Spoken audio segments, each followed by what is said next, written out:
Good morning, good afternoon, good night. Whatever time you're watching this, as always, thanks for watching Common Sense Fishing. Little quick shout out if you guys are interested in news, politics, world events, pop culture, all that crazy fun stuff. Go check out my other channel, Common Sense Talks. Do me a favor and go ahead and subscribe over there. Watch a few videos, leave a comment if you get a chance. Otherwise, welcome to tonight's show. Tonight, we're talking about spawn fishing, post spawn fishing, delta fishing report, a little bit about the different stages of what's going on right now, and what I expect to see going forward in the next month. We're going to be having our members only giveaway. So thank you very much to those of you who supported the channel. You know, some channels have Patreons and have other ways for people to support them, and you don't get much back for it. With our memberships, what we're trying to offer here is giveaways once a month, as well as special early access. And we're really working towards hopefully growing the channel and being able to do special stuff. We'll be able to offer merchandise soon, so they'll get discounts, all kinds of cool stuff, and one-on-one videos, lake breakdowns. Want to offer all kinds of cool stuff to the members. So thank you guys very much for being members. Those of you guys who smash that join button. Otherwise, think about subscribing if this is your first time here or you just haven't committed and hit that button yet. Otherwise, I appreciate it very much. And if for those of you who are subscribers, hit the like button, leave a comment below, and let's get into it. So, we're going to be talking, like I said, about post spawn, spawn. We're not really any pre spawn stages. Might be a few fish still in pre spawn because remember, they come in different waves. So, we're going to talk about that. Like I said, we got our members only giveaway, and we're going to be talking about the Delta as well. So, talk about the mother lode lakes. We'll talk about your lakes. In certain areas of the country, your fish are probably barely turning on to spawn, or barely starting to. Some areas may even still be pre spawn. And you guys may not be seeing spawning fish for another month or two. Just depends what area of the country you're at, your water temperatures, your weather, all that good stuff. Hey, Gerbs, nice to see you on tonight. Really appreciate you. Thank you very much. But yeah, so remember spawn. So we'll start with spawn. We're going to talk about that first. We'll probably have the members giveaway in the middle, and we'll finish out with some Delta talk, as well as leaving the floor open like we usually do. If you guys have anything you want to talk about, feel free to shoot a comment, and we'll be glad to discuss it. Hey, Mad Bass, nice to see you on tonight. Good job smacking them fish. So we'll be talking about those. You know, did a good job catching numbers on your end. You caught the big one. We got a couple of 3+ pounders. You got one that was almost 4. So great day on the Delta.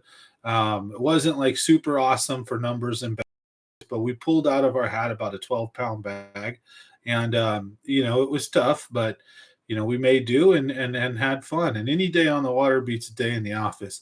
Ray, what's up, buddy? Nice to see you. 5-day weekend for you, Gerbs. Oh, nice. My wife's a school teacher, so she's going to be having like a 7-day weekend, 8-day weekend, something like that. I'm going to be working tomorrow, putting an air conditioner in, and working all next week as well. So no real time off for me. You know, Sunday I'll be off, and throughout the week, you know, I'll probably have a couple days. You know, I'll go fishing, do some stuff like that. So when I get HVAC, heating and air conditioning calls, I'll schedule and block them all up. But so thanks for everybody jumping on tonight. Don't forget, we're going to have our members giveaway tonight. So thank you guys all to the members. So if you guys want, if you're a member, you know what to do. Say comment, leave comment in the a comment giveaway, and put that in the chat right now, and we'll get you entered into tonight's giveaway. So you don't have to be present to win. So that way, if you can't hang out through the whole show and you're a member, you get your opportunity in. So do me a favor, if you're a member, comment giveaway. We'll put you in there. Throughout the night, I'll remind the members that I see on the chat so that we make sure everyone gets a shot. And for the subscribers, I have a special little surprise for you guys tonight as well. So for the members giveaway, I'm going to be looking at getting a combo out to you guys. So depending on who wins and what state they're in, I might order or purchase the combo and have you go pick it up at your local store. or I might ship it out to you depending, because poles are really hard to ship. They cost a lot of money to ship, usually like 50, $60 to ship a fishing pole. It's not cheap. So if you're local and you in, that makes it easier. I can just meet up with you. If you're out of state, I'll probably look into a fishing store near you, purchase it, put it on will call for you to go show up with your ID and get. And then for the subscribers, we're going to have a little lure pack for you guys just to say thank you very much. So, you guys, so that'll be later on tonight. Thank you guys for joining. Now, spawn. Spawn comes in many waves. So, we were still catching fat, pregnant fish that haven't obviously. Hey, appreciate it, Mad Bass. So, big shout out. So, we haven't. You need to be a member. Oh yeah, Gerbs, jump on if you ever get a chance. There's a little button that says join. We have three options. Really, I'm trying to differentiate the three and make sure that I'm treating the and giving the perks to the higher options, like I say. But it's just a way too for you guys to basically. It's a way for you to. What do you say? Oh, Mad Bass, you did the wrong thing. You did a super chat, but I appreciate it. We'll put you in the giveaway. If you want to become a member, there's a little button underneath my channel that instead of subscribe, it says join. You click that, you can jump on and become a member. But we'll put you in for today, so appreciate you. But yeah, it's a way to support me. So instead of like a Patreon, it's basically a donation to the channel. Just keeps me going. And we do these member giveaways every month for you guys. So much appreciated. And again, we're going to do something special for you guys. And so for the normal subscribers, we're going to make sure we get a lure pack out to you guys this month. I try to always do something for everybody. So I'm a nice guy. I try to help out where I can. But and again, if you guys have any conversations you guys want to go about, feel free to shoot out some comments. I'm reading them as we go through. But we're going to jump into spawn. So we were just out at the Delta. As a matter of fact, me and Mad Bass were out there. And we've been out there twice now in the last couple weeks. And there's still pre-spawn mamas, really fat bellies. They haven't spawned yet. So definitely some pre-spawners. There's some fish on beds as well. It's just they're all over the place. There's post spawn. There's a lot of different things going on right now, and that can be the case in your lakes as well. There still may be fish pulling up and spawning, and also when the lake levels are rising, they may be spawning deeper than you think. So if you're fishing on the delta, which is where a lot of us like to go fish, I would recommend looking for spawning areas that are out of the main traffic. Look for spawning areas that are secluded a little bit, that are areas where the bass can be a little bit safer, where there's not quite as much traffic, wind protected, um, nice little coves and areas like Ben Holt, boat slips, docks, stuff like that. Take your boat, get up behind stuff, check things out, look underneath things, get shallow, stay off the sloughs and the mains, go into back cuts and back areas that are, like I said, kind of protected out of the way, less traffic, that either have ponds or like washes and areas you can get in and out of, like Little Frank's track, stuff like that, like like like where we were at out of Flying or Lazy M, where you took us, where that Mad Bass, where that boat went inside and was fishing. I seen a monster blow up right on the other end. That's a perfect little spawning area right there. But I mean, you go in there, you might get trapped and you might not be able to get out. So watch that.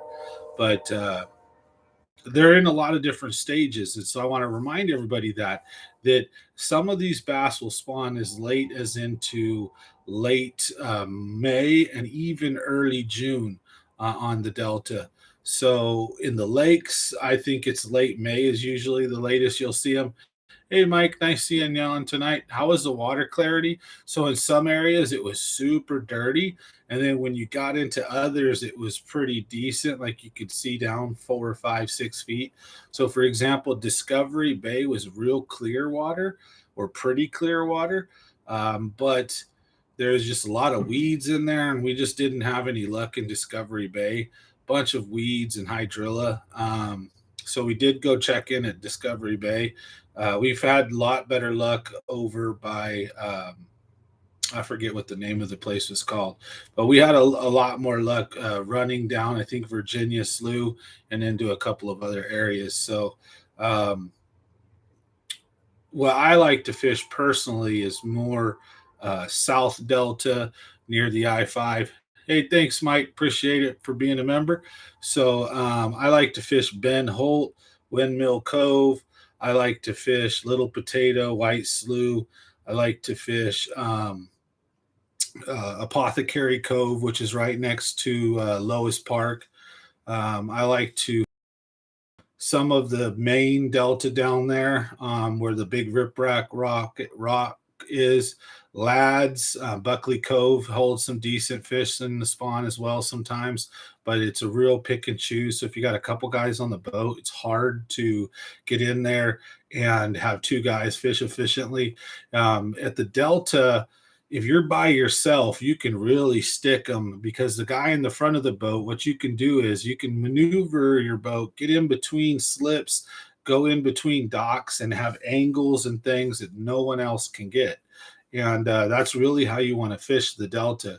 Is if you have some people with you, you really want to try then fishing the sloughs, fishing Frank's track, fishing open areas where everybody can get some casts in.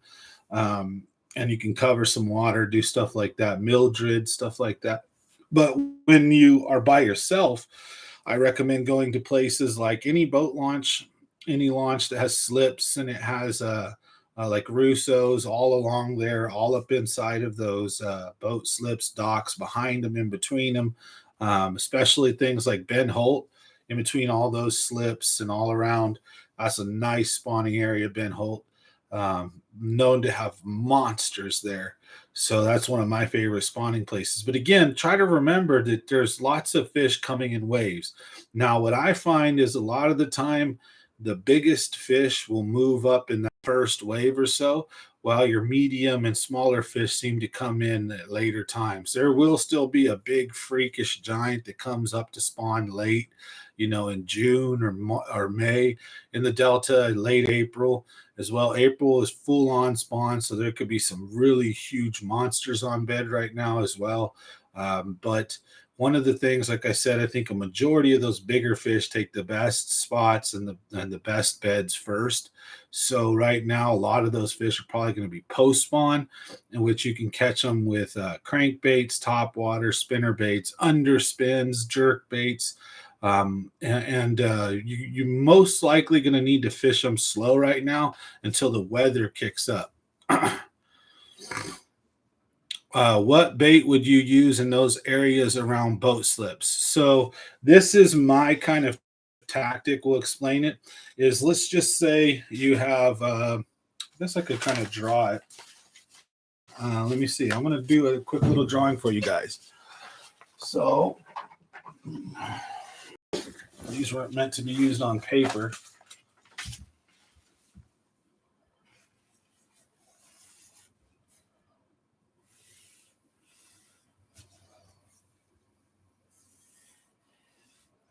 So here's a standard boat slip at the Delta. You have the riprap shore, the big rocks. I should probably draw that. The rocks that prevent the erosion, right? They line the shoreline in there to prevent the Delta from eating away the dirt, and then levees busting, and then places flooding, right? So you got all that riprap, and then you have a dock, a slip with boats. Oh, sorry, horrible drawing when I'm looking at it like this. And there could be a boat in here, right? And this could have a cover on it, may not. It could be a store, it could be a houseboat, it could be anything. And if you have enough room to get your boat in, right, in here or back in here, what I do is I take my boat, and as I approach it from the main, right, as I approach it, I run lures like crankbaits and top water, whopper ploppers, and crankbaits. If there's a bunch of weed, hydrilla, or surface stuff, I'll use a frog, right? But I'll take a crankbait and I'll cast it as tight to the dock as I can, and I bring it like this. So when I come in, so let's see here. So when I come in to fish this, I bring my boat closer to one dock like this, so that when I cast, my casts are parallel. So it's not like if my boat's out here in the middle and I cast right here, then it goes like this and it comes away. I want to get my boat close to the edge of this dock and make a few casts like this with a crankbait with top water. Then I'm going to swing my boat over this way and I'm going to do the same thing on this. Then once I've done that, I might take a weightless Senko and cast it in here and one or two casts along here, because there could be fish underneath the dock facing outwards, right? There could be fish that are hiding here and they could be facing this way. They could be facing this way, whatever. Just depends on current and all the other different factors. And you use a reaction bait first to see if you can pull it out. If not, and they don't want to hit a reaction, and then you're working a weightless Wacky Rig Senko in there, that's going that finesse route. And any bass that are sitting under here, lying in wait, you're hitting them with the two best types of lures. You're hitting a reaction bait, like a crankbait or topwater, and then if that doesn't work, you make a couple casts with a weightless Senko. And then I might put a few casts right here. Then what I do is I creep my boat in, and I'll pick which way I want to go first. And as soon as my nose is around the corner and I have a sight, I'll make a cast this way, right along the dock parallel, and I'll make a few casts like this. And then if I'm not getting anything, I'll inch my boat a little bit closer to these rocks, and then I make those same parallel casts right along the shore here. And if it's low tide, you'll find them in the middle or even farther away. And then I turn my boat and I do the same thing in this direction. I hit the shoreline with a crankbait. I hit this with a crankbait. Then I might take a couple bottom bouncer casts, and I might fish this one area for about 15 minutes. And there could be hundreds of these. So you have to start learning what to spot. So if you're pulling in and this is all choked off with weeds, you can try throwing a frog real quick and then get out of there. If you find that you see a weed patch, and when you're wearing your glasses in the Delta and you're looking, what you'll see is the normal watercolor, and then you'll see these darker patches here and there. And those are the weed clumps, right? And if there's not too many of those and there's open spaces, then I'll love to run my crankbait in between these weed clumps and right alongside them and next to them like that. Do the same thing with a bottom bouncer, pitch it up in there.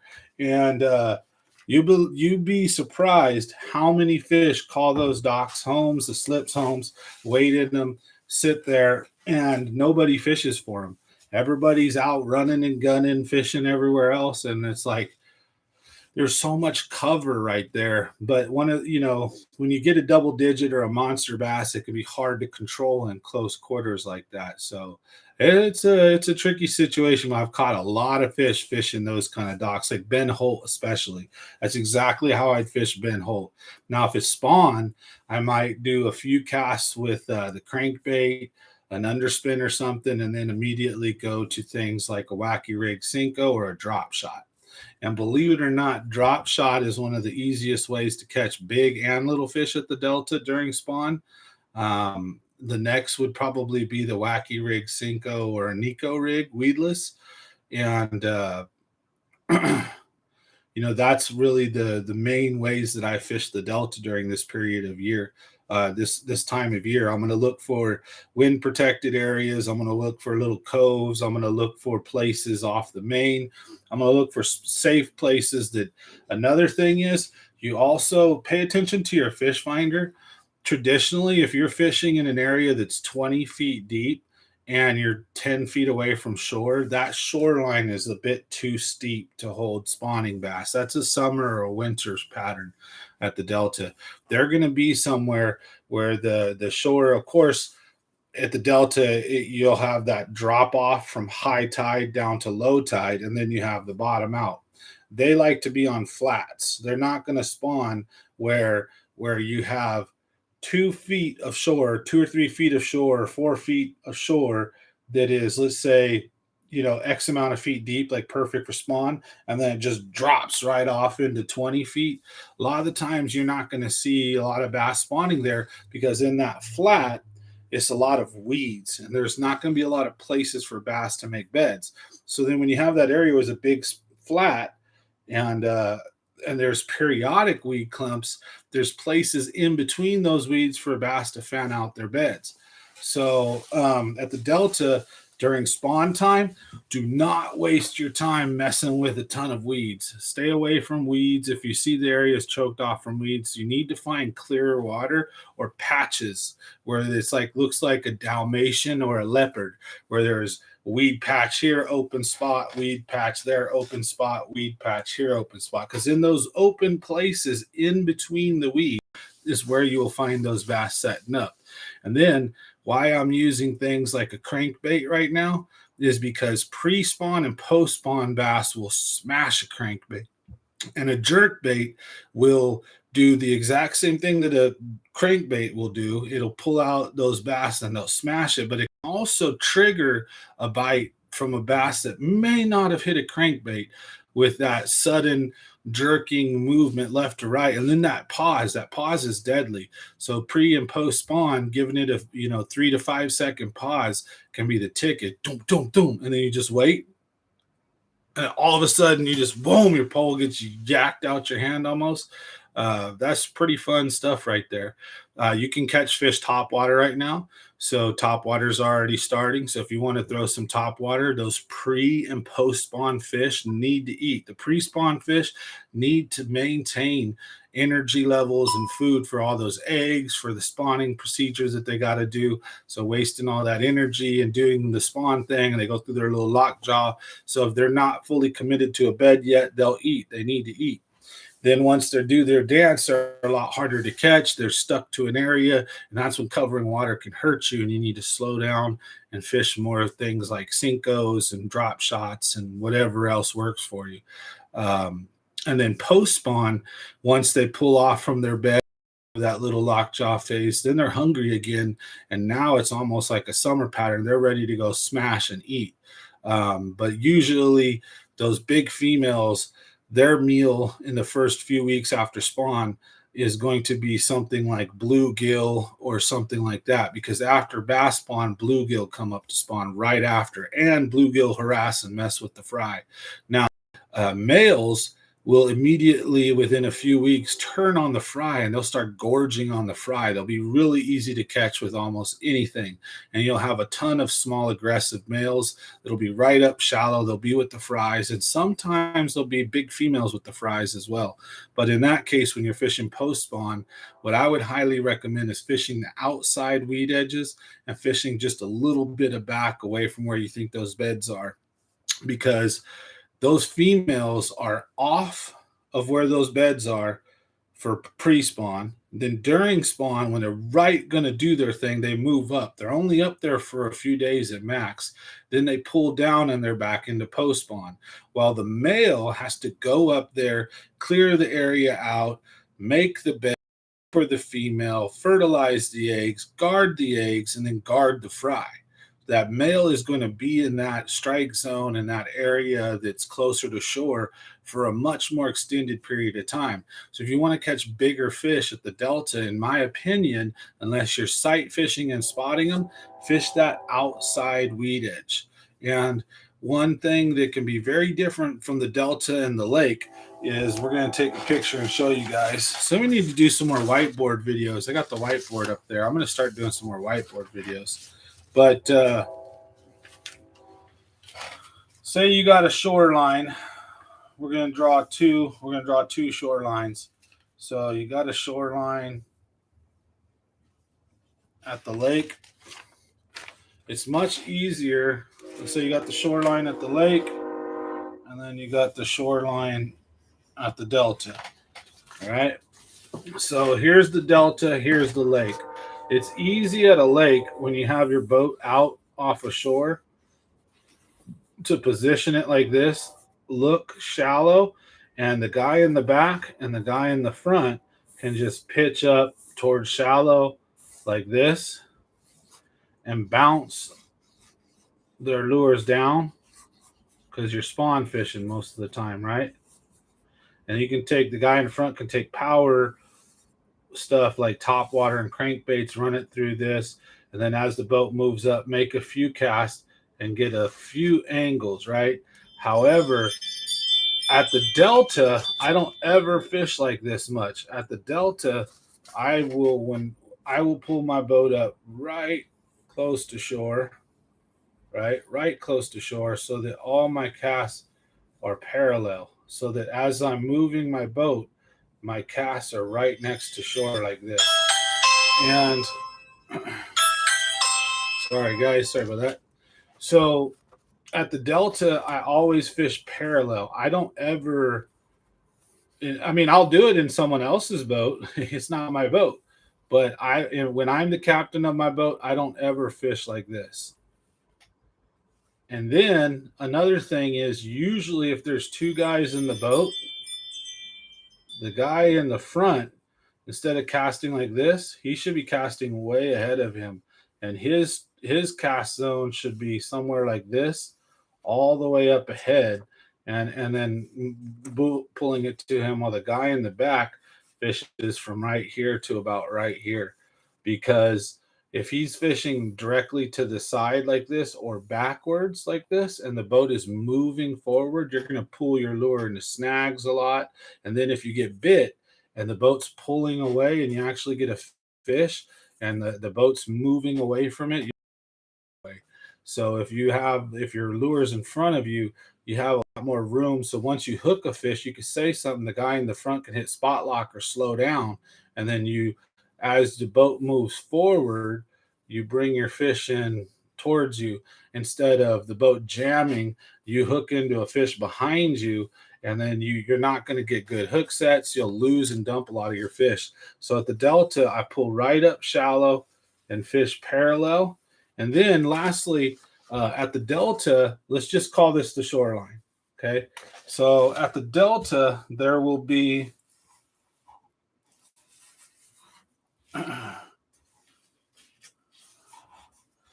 these big clumps of weeds everywhere, right? And whenever you see an opening or you see like polka dots, you fish in between those, definitely fish those. However, you'll notice this, I like to call this area the trough. I like to call it the trough. It's between the shore and the inside weed edge. And on high tide, I get my boat up right up in here and I cast my crankbaits and I work my crankbaits and things right like this. I don't fish over the weeds. I don't fish like this at all. I never fish like this.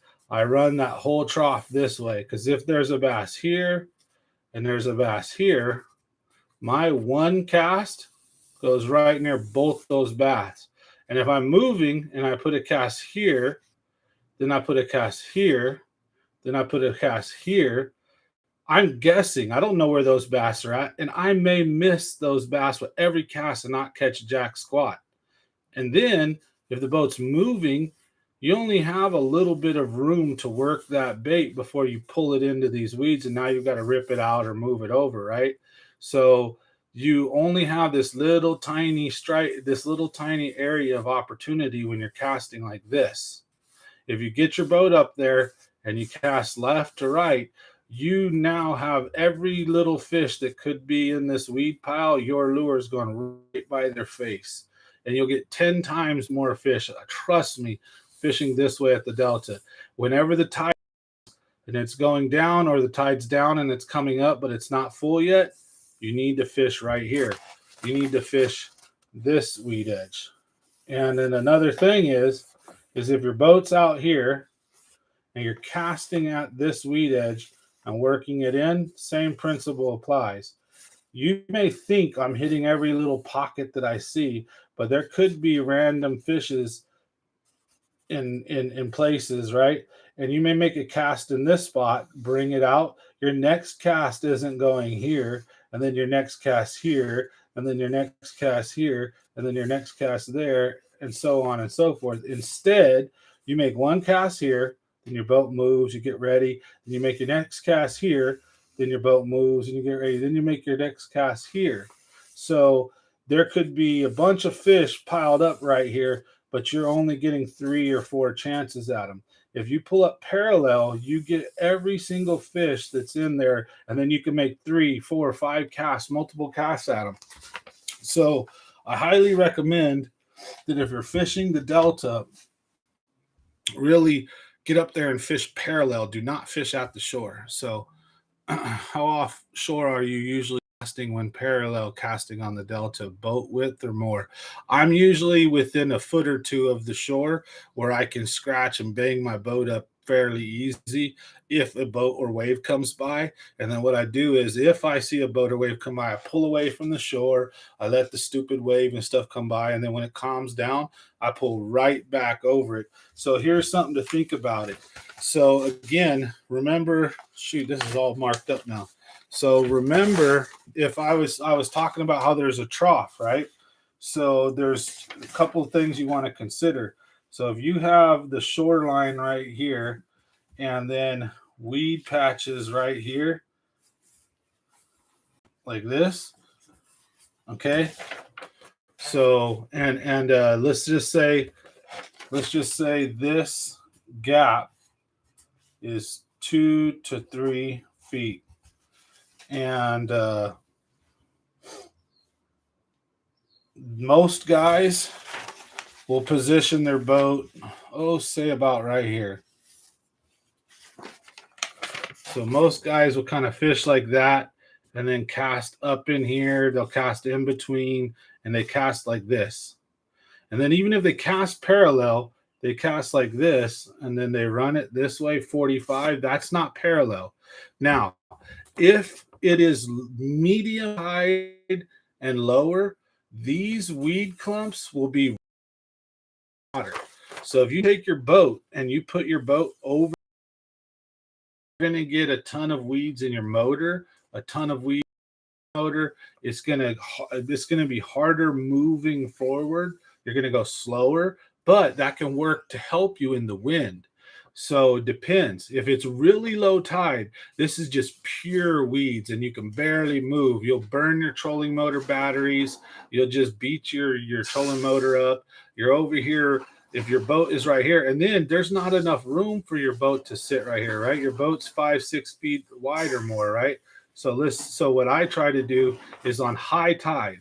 On high tide, I literally put my boat like this.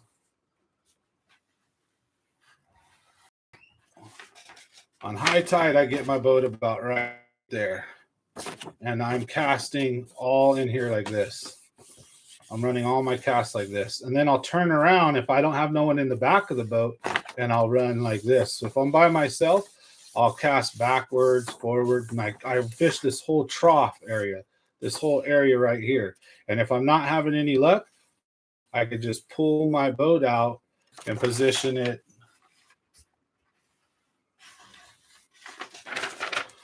So high tide, I'll put my boat right here and I fish right up to shore as tight as I can get. And the areas that I'm focusing on, when it's high tide, I'm focusing as close to shore as I can get, laser close. And then the other spot I'm focusing on is as close to this backweed edge as I can get. And I'm fishing this backweed edge just like this. So I'm fishing like this and I'm fishing like this. I'll throw a few in the middle for good cause, but I'm mainly focused on the structure up shallow and the tules and big chunk rock, or the weed edge right here, because there could be a big bass sitting in this weed edge facing in this trough, and the current comes ripping through, and the bait fish are always up shallower, right? So like bluegill, stuff like that. So those bass will just come out and smash it. So you run your crankbait through here and you'll just get hammered and destroyed. Yeah, whiteboard's going to be on next week. We're going to have to do a whiteboard session. And so Basically, if it's high tide, I pull my boat up to tight within 1 or 2 feet of shore.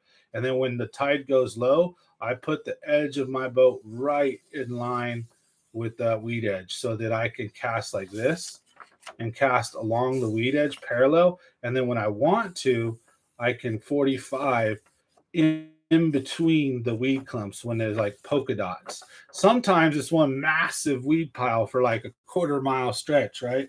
So it just depends, low tide, high tide, tide moving or not. How much room do you got?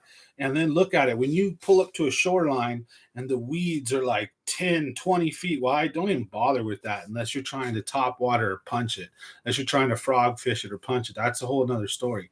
But if it's that nice weed clump where you pull up to shore and you see the shoreline, then you see about 2 to 3, maybe even 4 feet of open water where there's no weeds.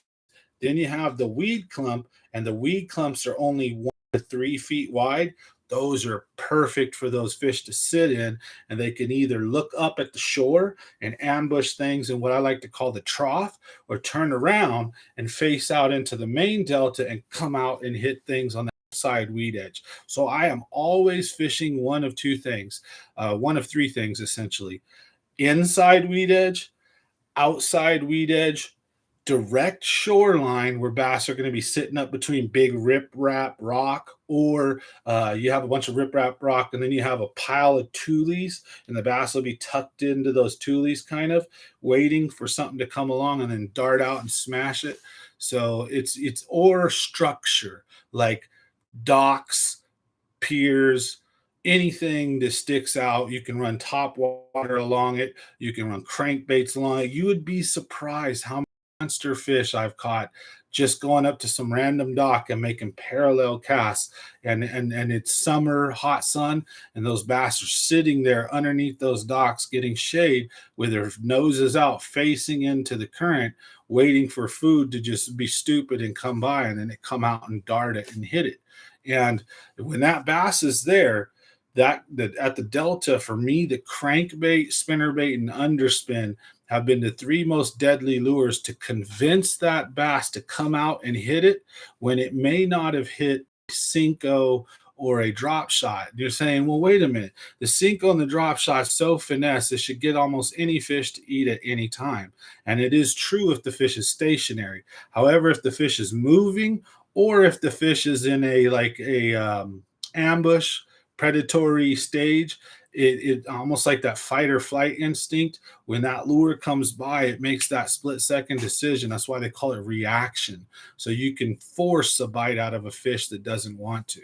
So that's why I love those baits at the delta.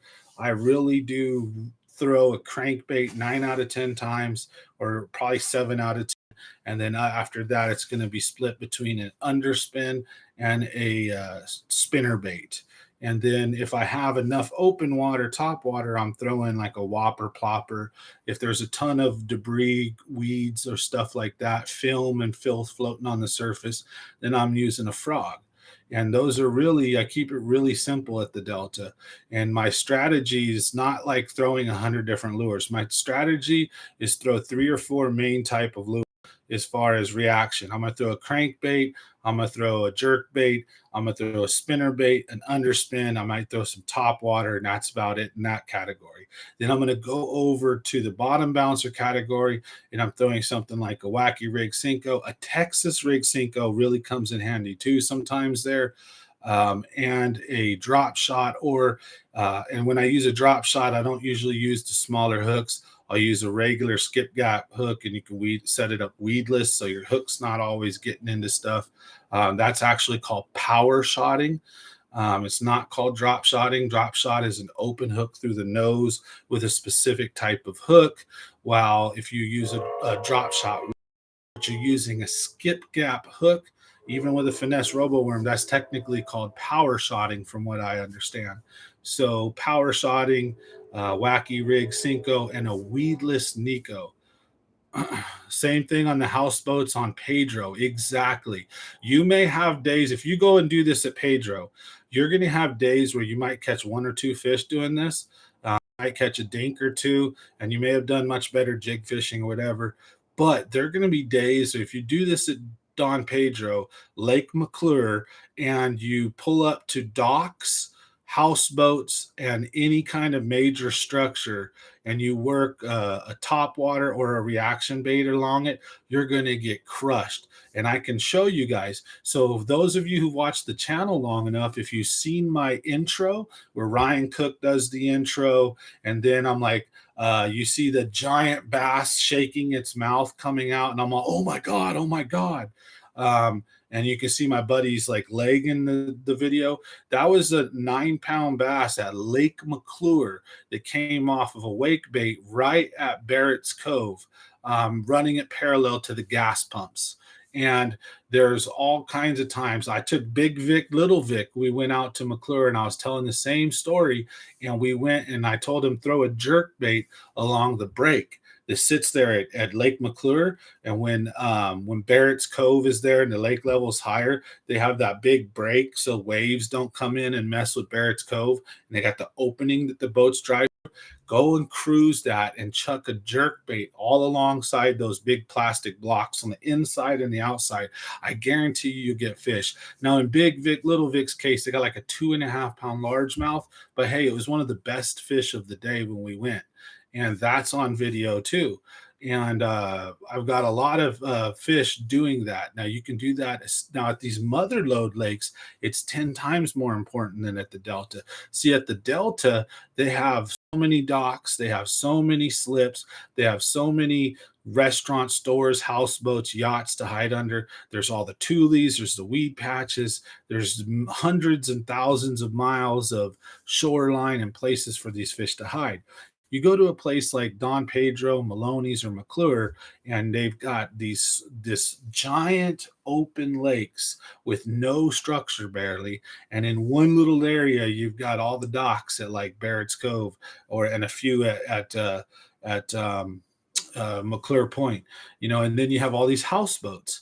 And so the way to look at it is you want to fish usually if there's any islands amongst the houseboats, fish the houseboats that are closest to the island. If there's no islands and it's a real deep area, fish two sets of the houseboats. You fish the houseboats that are closest to shore. So those fish can go up to shore, they can pull out suspended, go underneath the houseboats, get away from the sun, ambush trout, ambush anything. And if they need to, pull right back to the shore, right? So not a far distance out. And then you'll have all those houseboats in the middle. Don't waste your time with them. Fish the outside set. So you fish two sets. You're going to fish. So if you have a big pile of houseboats right here and they're in a cove, fish all the houseboats that are closest to the shoreline. Then the other set you're going to want to do is fish all the houseboats that are the furthest out, so that there's all this open lake and then the first row boats before you get into them, because those will be the ones that are sitting out over 300 feet or 150, 200 feet of water, and they'll be the monster trout eaters. They'll be sitting on that outside edge. Now, the inside edge next to the shoreline can have the same type of quality of fish, but I found that the further out you go, the bigger trout eaters are out there. While sometimes just a 2 or 3 pound bass might pull off ashore and move to that houseboat that's only 60 yards from shore and it's out over 70 or 80 feet of water. It's easier for that fish to move back and forth between the shore and the houseboat. You'll find sometimes much more normal sized fish in locations like that, 2 3 pounders, and they'll break all the rules. Sometimes you'll find monsters where they shouldn't be. Sometimes there'll be a bunch of dinks, but jerk baits, crankbaits, top water, and weightless Sinkos, and even nose rig flukes, and letting them sink 2 to 3 feet and working them like a soft plastic jerk bait. All of those lures are killer along houseboats, and those are going to start turning on very quickly soon here. And there may already be post-spawn moms that are setting up to do that, depending, the first wave, if they spawn in late February or mid-March, then they're already post-spawn sitting out there ready to eat trout, bluegill, whatever have you. So Pedro, McClure, New Maloney's, definitely fish those. And remember, here's some other tip I can give you guys for the mother lode lakes. Spotted bass will spawn all over the damn place.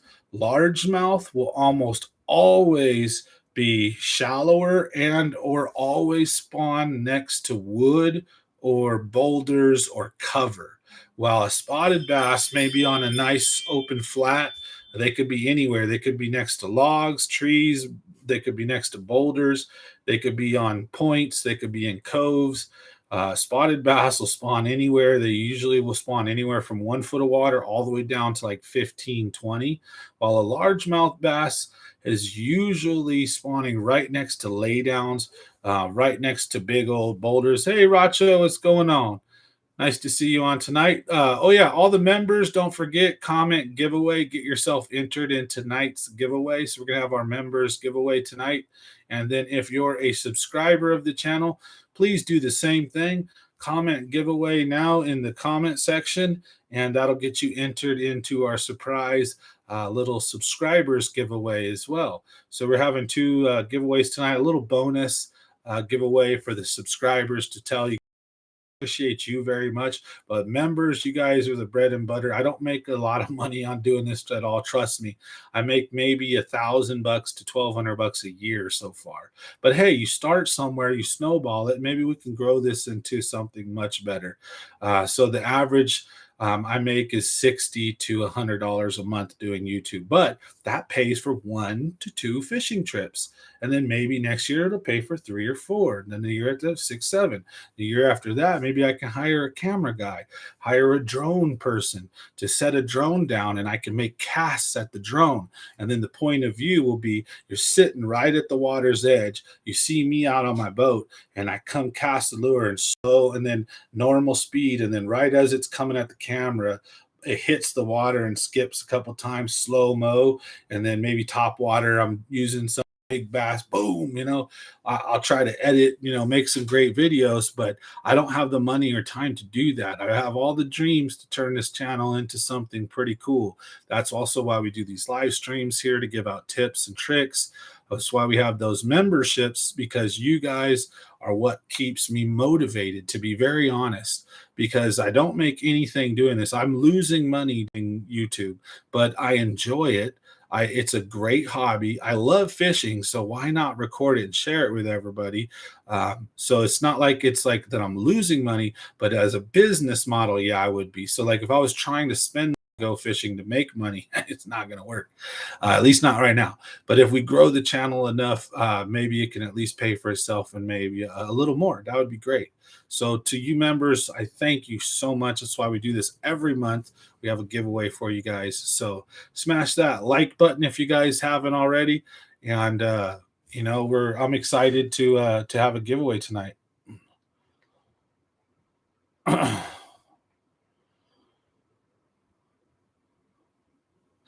Good comment, Tony Duran. You got that right. Largemouth seem to be much more picky and choosy um, than spotted bass.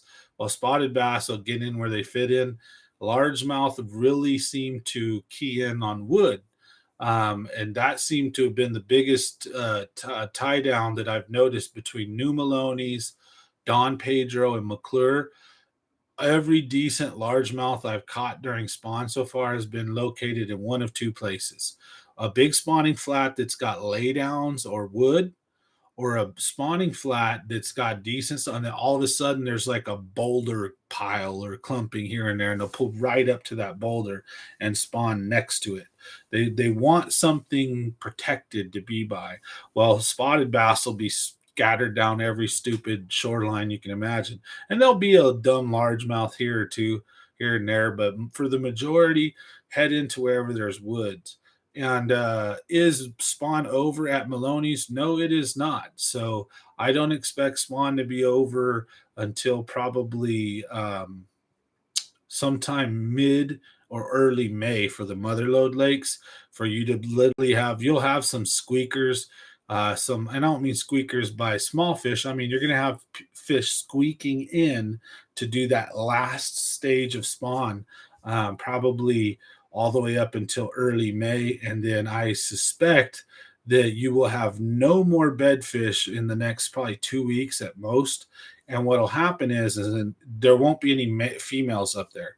So then what's going to happen is the next month until early June or even into June, the shoreline is going to be littered with thousands upon thousands of 1 to 2 pound male and fry.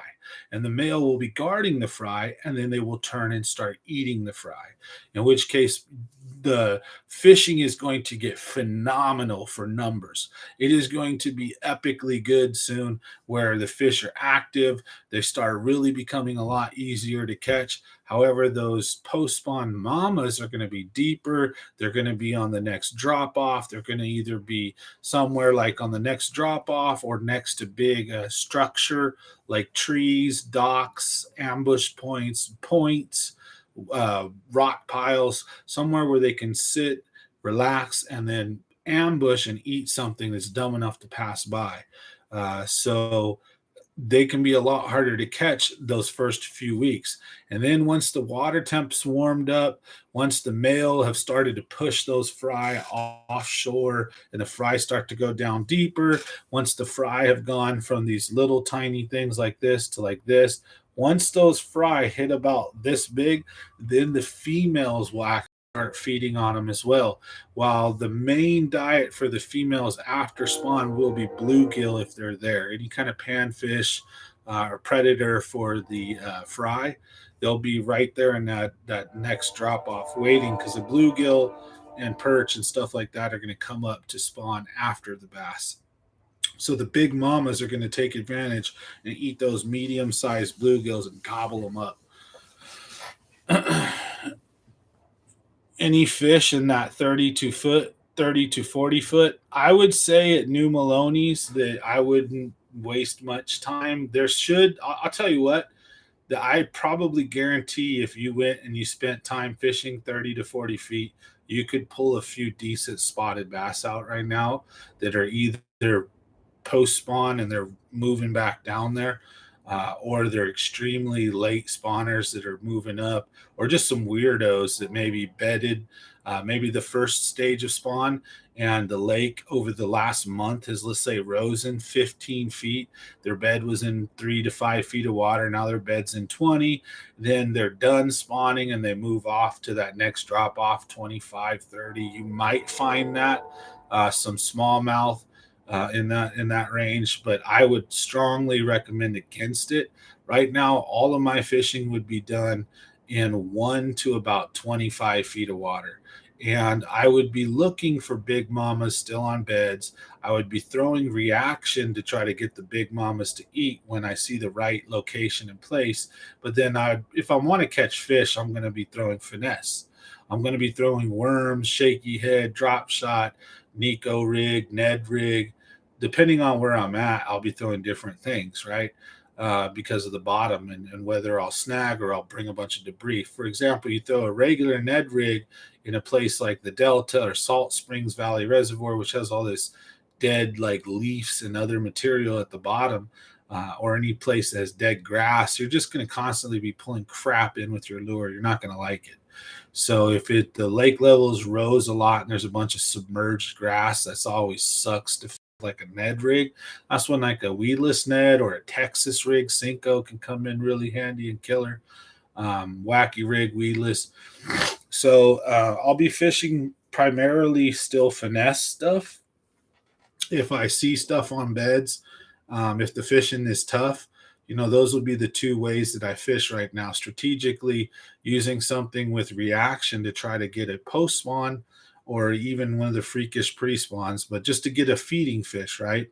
And to get one of the mamas, I'm going to be throwing something like a crankbait or a jerk bait or something like that, a spinner bait or an underspin. See, at the lakes, I'm going to be throwing a crankbait or a jerk bait more. At the Delta, I'd be probably throwing a combination of a crankbait or a spinner bait or an underspin, depending on the situations and what I'm feeling like, what I got in my tackle, all that good stuff. But yeah, and water clarity, all this stuff makes a important difference. So if I'm fishing in really clear water and I'm fishing like a mother lode lake, I'm probably not fishing a spinner bait. But if the wind kicks up, it gets all crazy windy, the water's a little more dirty, you better believe I'm going to chuck a spinner bait in those conditions and get parallel and fish anywhere from right up close to shore down to, like I said, I'll slow roll a spinnerbait over 15 feet of water or so. And if there's a fish down in 20, it'll come up the 5 feet to grab it. If there's a fish in 10 or 12, it'll come down the 2 feet to grab it, because the spinnerbait has so much flash and vibration, it pulls fish to it like a little mini A-rig. So, and again, I'm going off the bite too. So, one thing I try to always tell people, and these are all my tips, that doesn't mean it's true. It doesn't mean that it's like what I've noticed in fishing. It may not be true for other people. They may notice other things. But I'm going to tell you right now that I make a big judgments too on how fish are eating. So, when what do I mean by that? So, let's just say you're scratching your head. Should I throw reaction or should I throw finesse? And you did say it's a kind of toughish day, or not too many fish or numbers. You catch a few finesse, maybe you catch a few reaction. What do you do? Well, it's going to basically be determined by water clarity, conditions, and water temperature, right? Is going to be what I start with. But let's say I catch a few fish. I'm going to simply go off of this. This is the one main, I think this is a very important tip here. This is the one main thing that dictates how I usually spend the rest of my day fishing. And I'll adapt and move accordingly, but it's the bite. So if you notice that you're casting out and whatever lure you're using, say you're using a crankbait, you notice that you get a bit, boom, get a fish, great. Say you're using a bottom bouncer and you get that little tap or that light, that weight that kind of loads up like a winter bite. If I have a subtle bite, the best way to put this, if I have a subtle or soft bite or small ticks, I fish finesse almost always. Or I'll fish faster reaction to see if I can get them to change, right? So if they're being lethargic, they don't want to eat, and I have to fish finesse for them, I'll try a reaction bait. But the bite tells me what kind of mood the fish are in. So let's give you an example. Say I'm tossing a Wacky Rig Cinco, and I notice my line starts swimming off, or I get that soft load up or the little tick. I'm probably going to keep fishing Wacky Rig Cinco or stuff like that. I'm going to fish slow. I'm going to take my time. If I cast a Wacky Rig Cinco up and just all of a sudden, boom, my pole gets smashed, and that happens more than once, and oh, that was a nice bite. And then you take a Wacky Rig or a jig, whatever you're throwing, a drop shot, I don't care. You toss it in the hole, and within a few seconds of bouncing and moving it or hitting the water, or even if it's halfway to the boat, if you notice your bite is boom, boom, boom, you're like, it's a good strong bite, that's an indicator that the fish are aggressive and the fish are ready to feed. So in that case, I'm going to put the drop shot, those Wacky Rig down, and that's when I'm moving to top water, to crankbaits, to spinner baits. And especially the bite could be strong and vicious, but if I don't see top commotion, if I don't see fish moving around, I don't see any jumping here and there, I'm probably not going to throw too much top water. I'll throw some, because you never want to put yourself in a box and tell yourself, it's not going to work. Try it. You never know. So I'll throw it. But if the bite's aggressive, I go with power fishing. If the bite is light and finessey, I go with finesse fishing.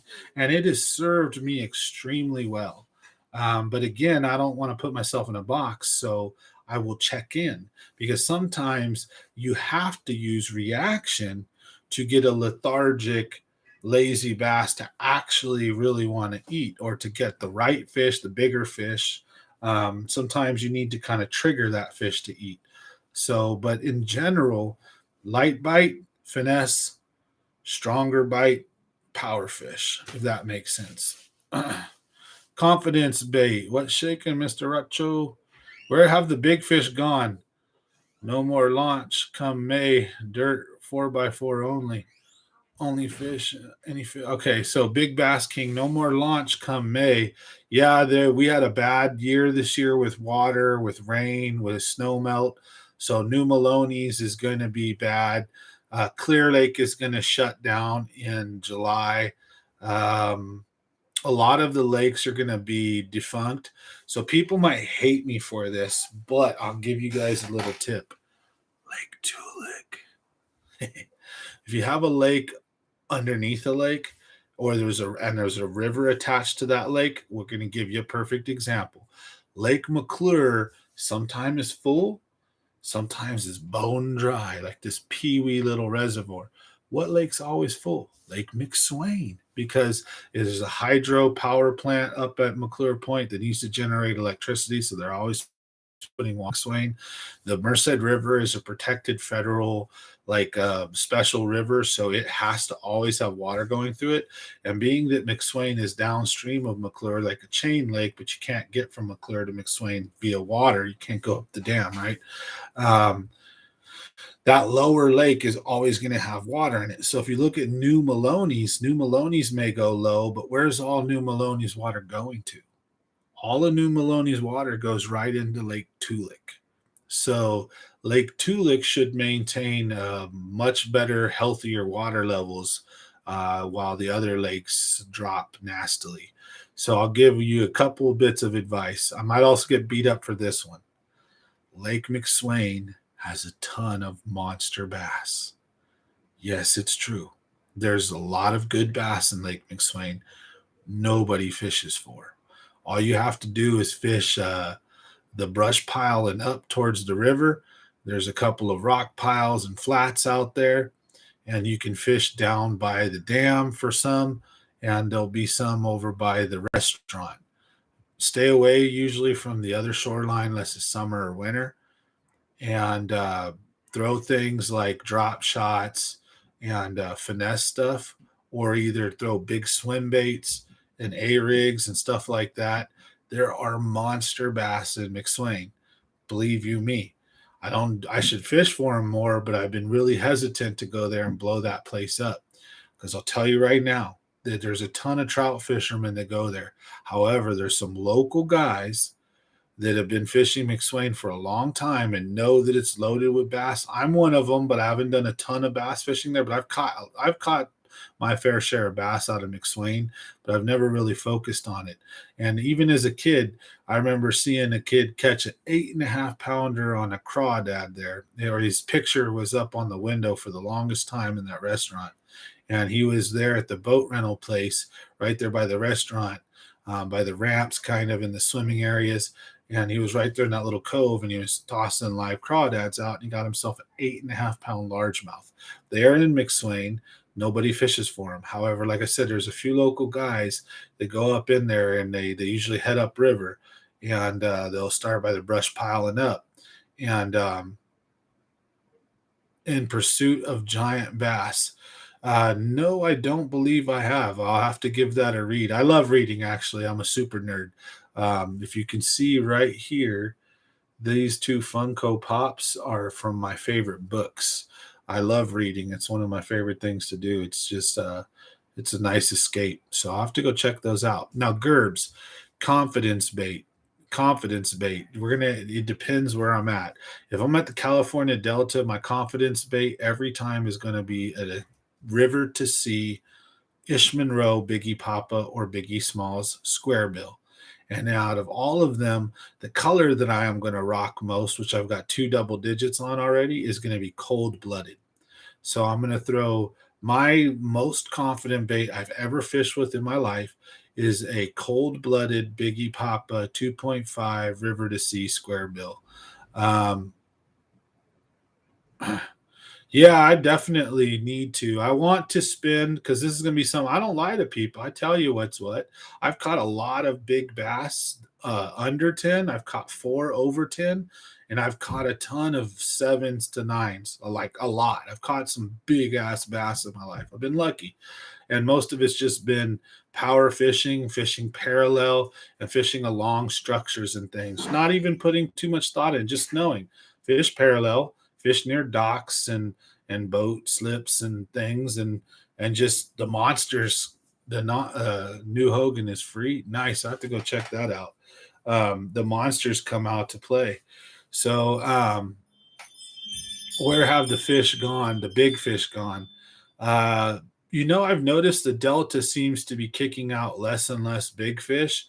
Maybe the sea lions have something to do with it at the Delta. At the Motherlode Lakes, there was a 15 pounder caught at New Maloney's a month ago. So there's still some monsters, but I do notice guys are usually posting lots of between 8 and 12 pound, 13 pound bass. Every year, Facebook gets just inundated with people that are just because they're bed fishing and they're catching monsters.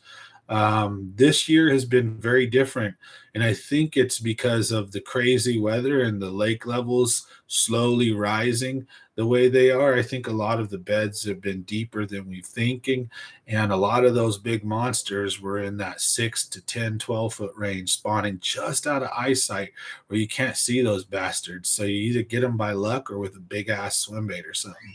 They're just real tricky to catch. But when they're in a foot or two of water and you can spot them, it makes it so much easier. But the conditions, I think, this year have been not conductive for the big fish, at least in the mother lode lakes, the Delta. And I pay pretty decent attention to the Facebook, to the YouTube, to this and that. And here in California, I haven't been seeing a ton of monster bass caught this year. Maloney's big fish gone. Looks like all 2 pounders, 2 to 3 pounders. Yeah. I would say that those big fish are somewhere. Now, Angels Creek, upriver, or guys get so honed in and fishing the past, right? So when you go there and you catch a bunch of monsters, everybody goes to where they always caught their monsters or their nice fish, right? And predominantly at New Maloney's, you see guys who fish the dam.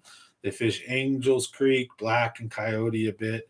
They fish some of the main lake spots going upriver past Glory Hole, and they fish up into the river. You don't see too many guys really down south in the West Lake, south and west. Sorry, yeah, south and west of Tuttletown and the dam. Doesn't get much love. Maybe they're down there. I just know that they're there still. I think a lot of it has to do with. I think most guys who catch a lot of these monsters are excellent sight fishermen. I remember going to tournaments, right? I've been tournament fishing for a long time.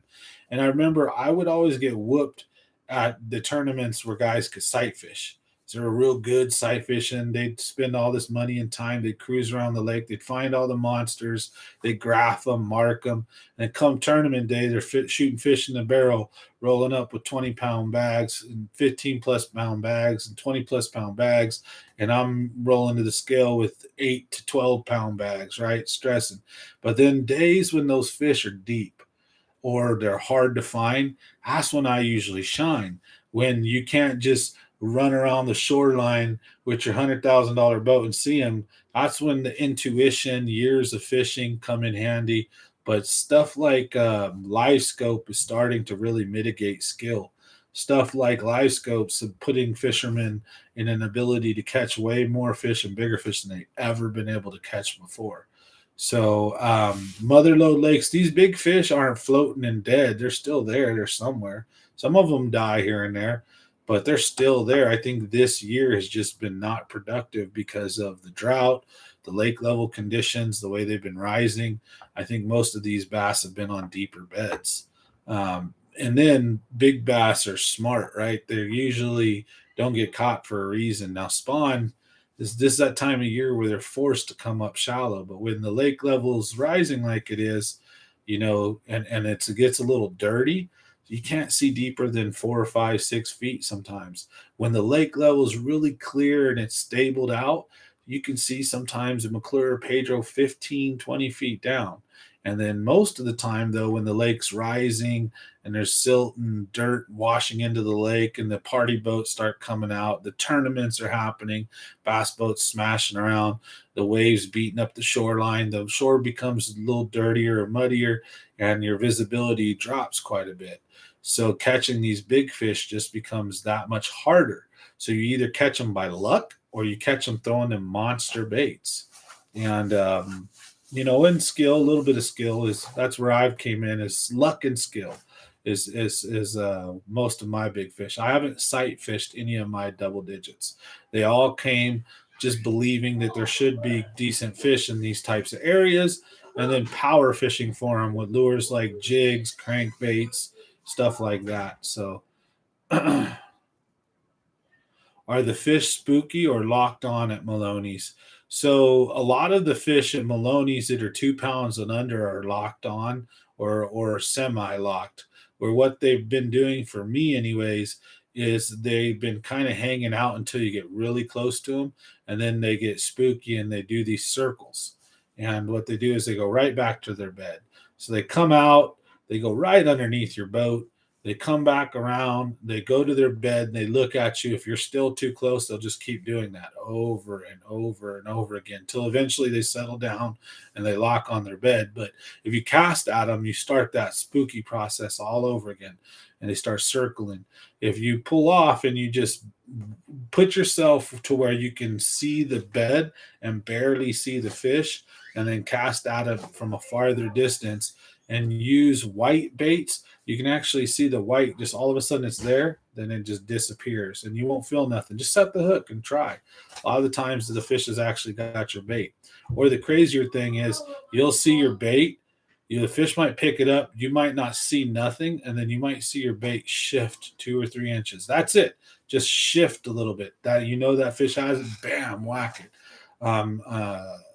Or you can go by feel. You might feel the little tick or load up as the fish picks it up off the bottom and then moves around that bed area.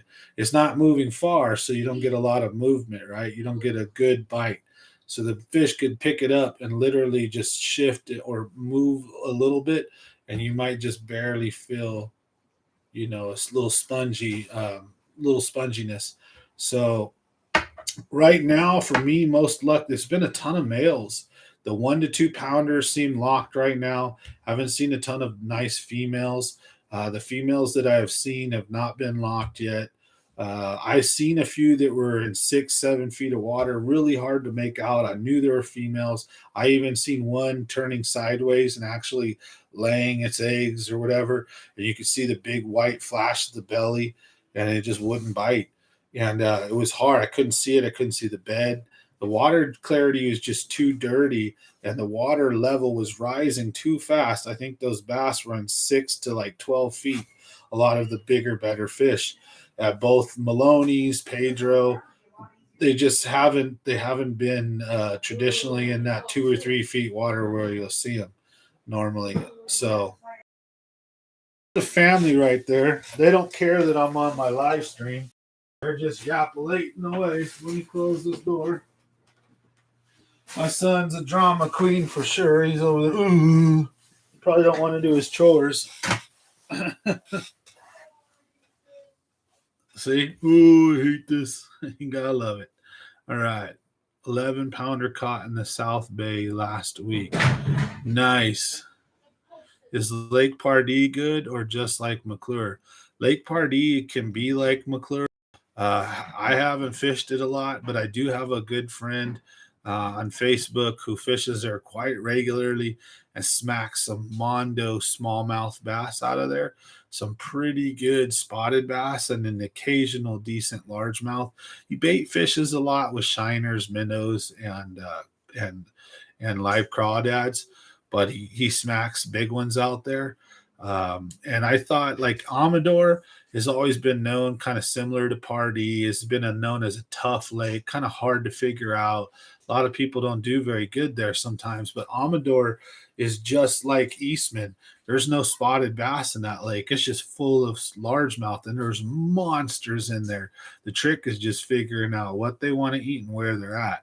Live scope and really good fish finders are putting an end to that crap, so they're having less and less places to hide. But Amador is one of my favorite lakes now. It's actually got a lot of nice largemouth in it. I've done really good there. I haven't been recently. It's kind of expensive, but I need to make another trip out there. Now Pardee is somewhere I need to go hit up for sure. I haven't been there in years, probably, if ever. I think a long time ago, just like Pine Flat I had been to a long time ago. Now I've been there, 4 or 5 times or more, maybe even more now, like 6 or 7.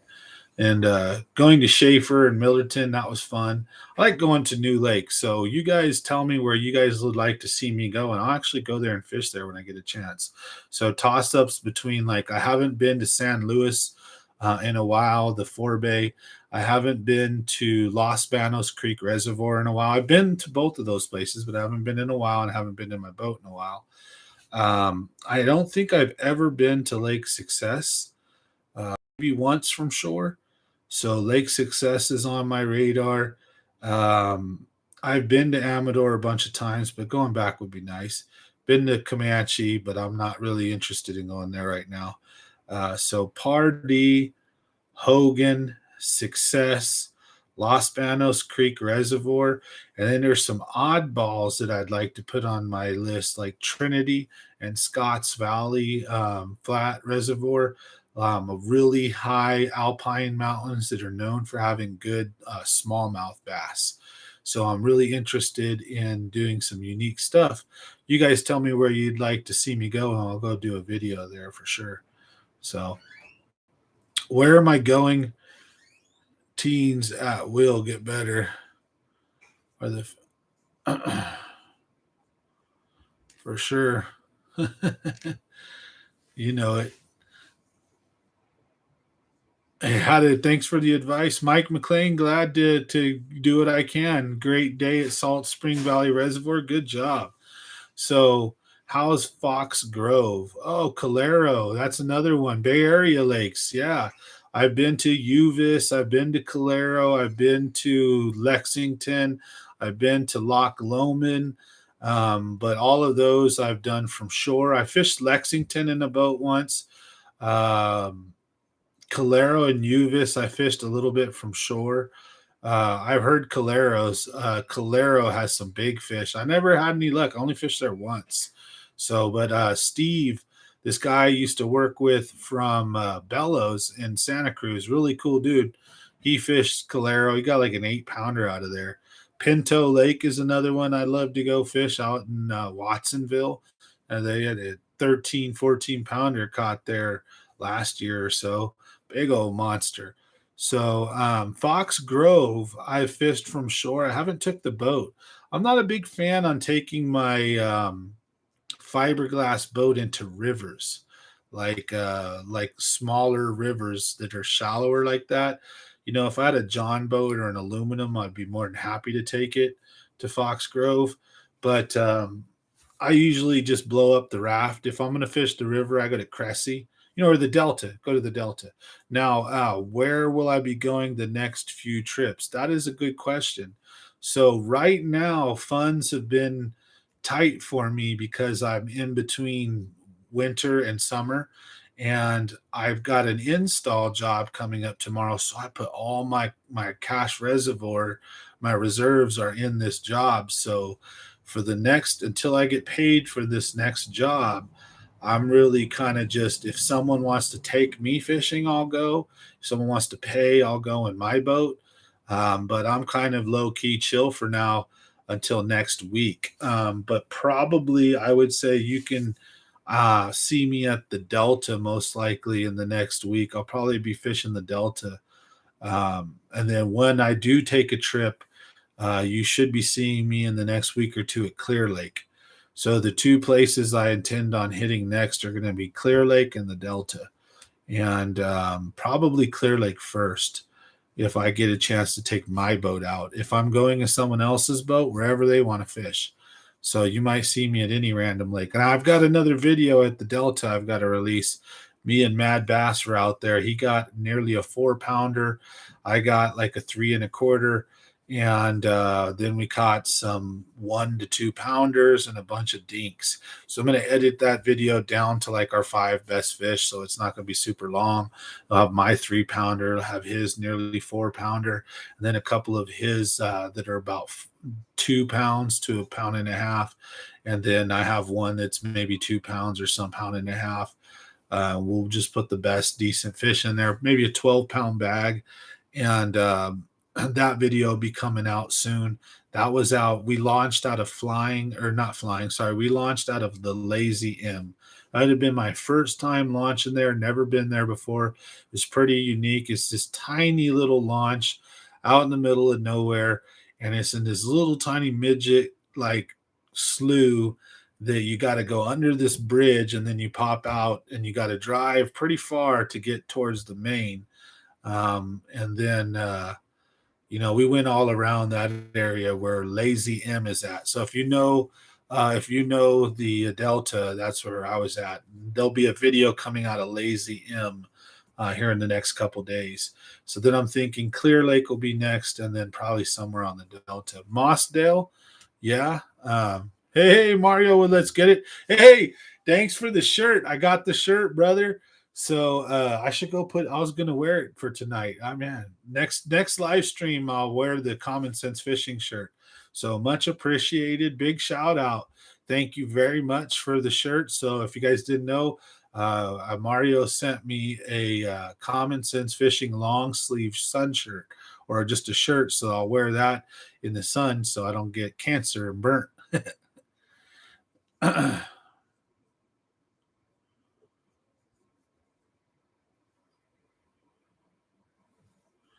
All right, Mario with Let's Get It Fishing. I'm going to go over a special lure technique that's only going to be on this live stream.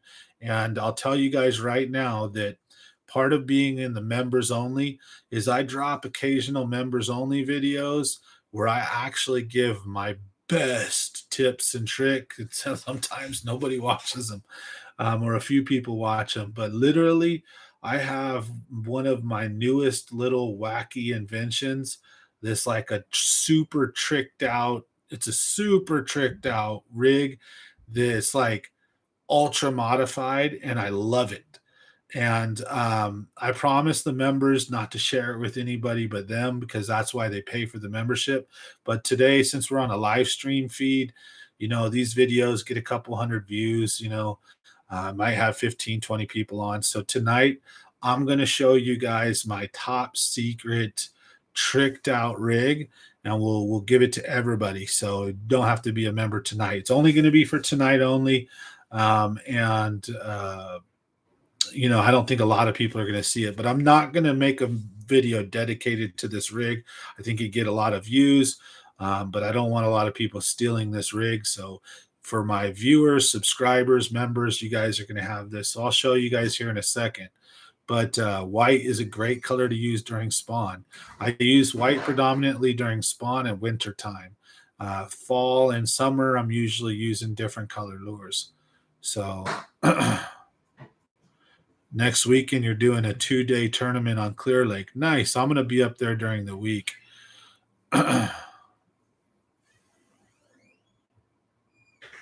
Okay, Big T. Where do you launch when you fish the river at Cressy? Oh, I usually because your cars will get broken into and messed with. Man, it used to be a lot better back in the days, but even then, my mom got her window broken out when we were kids. I get dropped off. So the best way to do it is have someone drop you off, and I go right there at the Cressy Bridge, right there. If I have to, I'll park up at the store. I'll drop my stuff off, park up at the store, and then walk down with my poles and my fishing gear. When I fish the river, I downsize. I bring 2 to 3 rods, one bait caster, maybe 2 bait casters, maybe 2 spinning rods, no more than 4 rods, sometimes as little as 2, maybe 3. And I bring a small tackle box of what I expect to use. And when I fish the river, being that I don't have a kayak, I actually fish in a blow up raft. So one of my rules is I try not to throw anything with treble hooks, just to prevent when I hook my fish, get them in. I want them bouncing around. Don't want it popping the raft. It can be real hard when I get a lot of 3 and 4 pounders out of Cressy and out of the Merced River. So it can be real hard to land a big, wild, out of control 4 or 5 pound bass that has a crankbait in its mouth. So usually I'm using things like Texas rig. I'm using Wacky Rig. I'm using underspins. So if I want to go reaction or power fishing, I'm using like a swim bait, like an underspin with a Kitech, something like that. Or I'm using maybe a buzz bait or a spinner bait, one big old giant hook, so it's real hard to get into the boat. Then I'm doing things like Wacky Rigging, Nico, or drop shot, stuff like that. I put in right there at the where the bridge is at, and then I go around and I fish a couple of different spots. I know the Merced River like the back of my hand. For those of you that fish the Merced River, if you're interested, I could actually tell you where all the fish are at there. There's three main spots that they hang out in the front, and there's about four main spots that they hang out in the back. There'll be one of three locations at that place. It's a really big oxbow like type of pond almost in the back. And so there's a lot of great spots to fish on the Merced River right there on Cressy. And sometimes I'll even fish the other side where it's private property. But you got to get your raft down there and then drag it up into the water and then launch past the rapids. So, hey, No Limit Off Road, good to see you on tonight. Make sure you guys comment giveaway. If you guys want to get in tonight's giveaway, just do me a big favor, smash that like button. For those of you who are members, just comment giveaway. Then those of you who are subscribers to this channel, comment giveaway. We're having a double giveaway tonight. So for our members giveaway, I'm going to be trying to give away one that you're going to have options on a really high class lure, like a really expensive swim bait. Well, not like really expensive, but decently expensive swim bait, or a nice affordable spinning setup or bait caster setup. And for the subscribers, you guys will get another special lure pack from me of some of my favorite spawn and post spawn lures to help you guys catch some monsters this year. So all you have to do to get entered, we're having it tonight. We're actually going to do it any minute now. Just comment giveaway and that gets you entered. So thanks, No Limit. Thanks, Gerbs. So again, Mario, thank you for that shirt. Why does everyone say 25 to 30 pounds bag at Delta? Why do they pretend they're going to be the next KVD? I don't know. There's a lot of people that think that they're hot shit, and some people really are. And then even the worst fishermen can have great days, and even the best fishermen can have hard, bad days. I can't speak for other guys.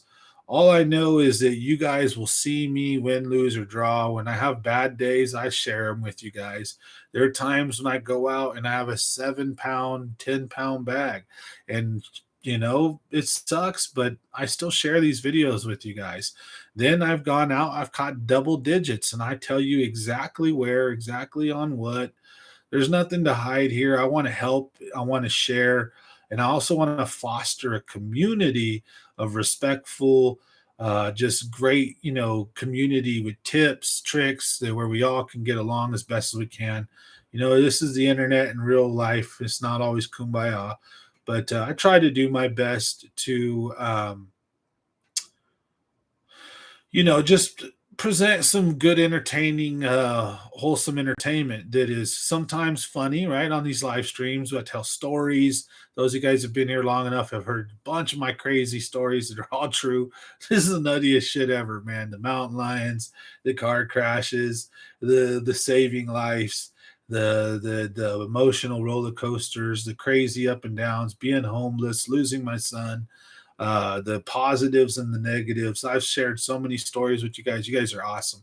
So sometimes this is a fun, entertaining place. Sometimes it's more educational or serious.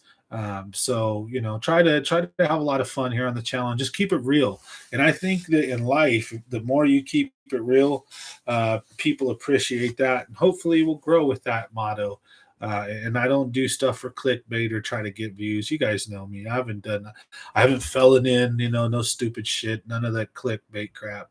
I don't work like that. I never will. So I appreciate all you guys, and I wouldn't do that to you. I'm just going to keep it honest and real and let the chips fall where they may. Even if I'm tournament fishing against you guys, I don't care. It's fun. It's all in fun and games. I don't ever expect to be the next KVD. I don't expect to get rich bass fishing. It would be great to win tournaments, but even if I'm on a bite and I'm on the lures or the spot, I'll share it with you guys, and may the best man win. Of course, if I'm really killing it, I try to put the videos out until after my tournament, but whatever, I don't care. The old guy on the boat flip, right? That was an epic one. That thing should have millions of views. It's got like 8,000. But, hey, I can't control YouTube's algorithm, so whatever.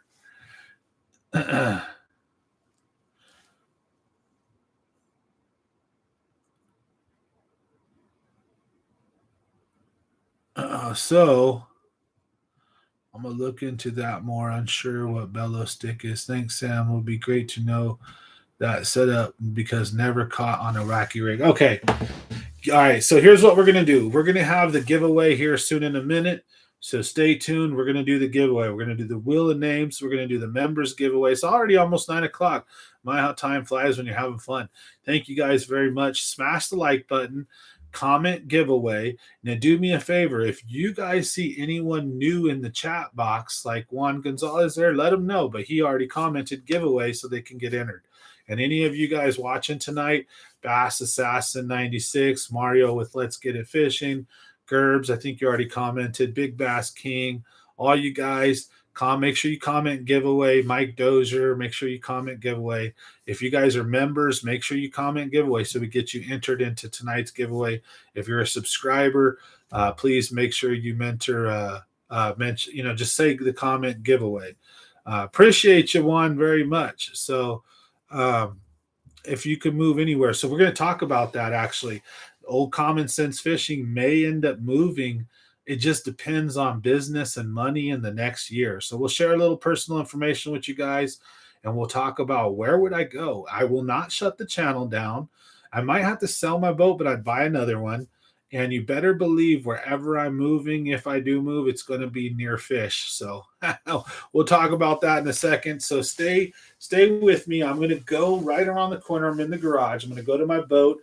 I'm going to go get my Dobbins Fury, and I'm going to show you guys what I consider to be one of the best sneaky deaky lures that nobody's stolen right now. Trust me. I'll be right back.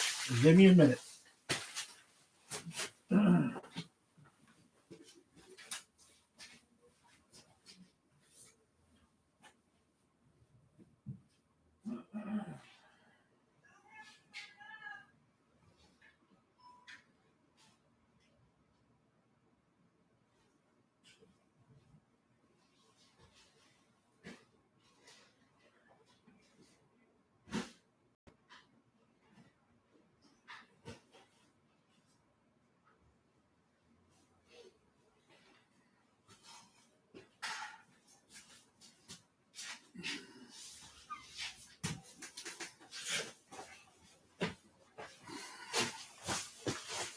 All right.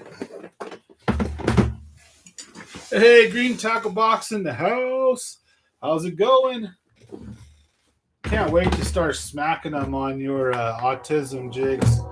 Really, I'm saving all my jigs for when the weather warms up. I love jig fishing in the summer. I can't wait to smack them hardcore.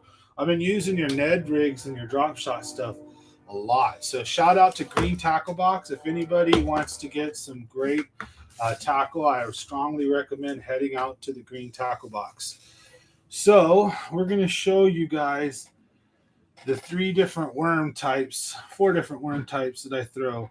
Actually, there's 3, but and I'm missing my other kind. So we'll just have to show you guys that one here in a minute if I can find it. If not, you guys will just have to get the idea. Okay. So I don't have one. So the 4th color is just going to be white. So imagine a white one of these exact same lures. So I use this specific type of worm, and I'm going to show you why. Then I'm going to show you. So imagine I had 4 worms, right? And we're going to hold them up like this. So 4 worms, okay? Right here would be a white one. So I'm going to use these type of worms. Do you notice how the tail is a little bit fatter? You see that? How the tail is fat?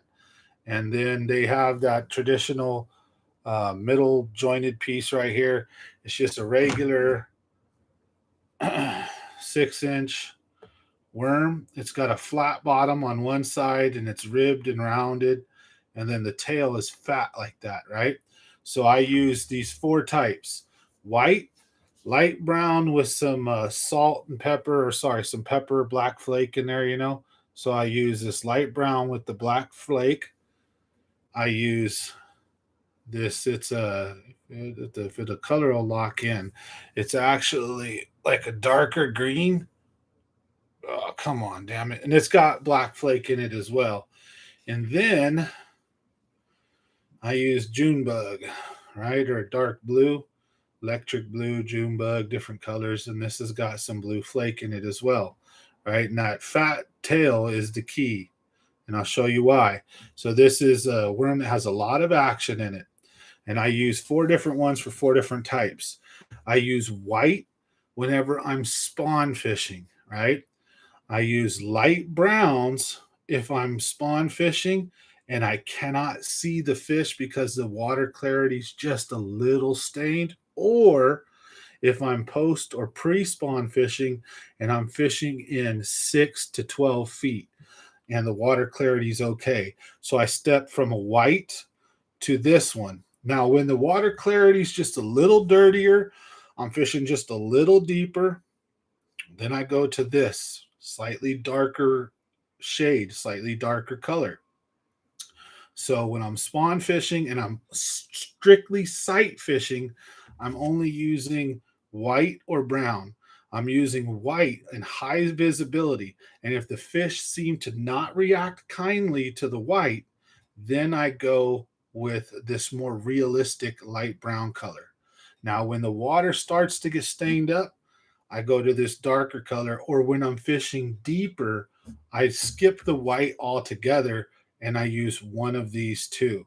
Now, if the watercolor is very dirty, it's windy, the waves have kicked up a lot of dirt, the party boats are going by, and you're trying to spawn fish or you're trying to fish in 0 to 20 feet of water and you can't see much visibility, that's when I go with this dark worm.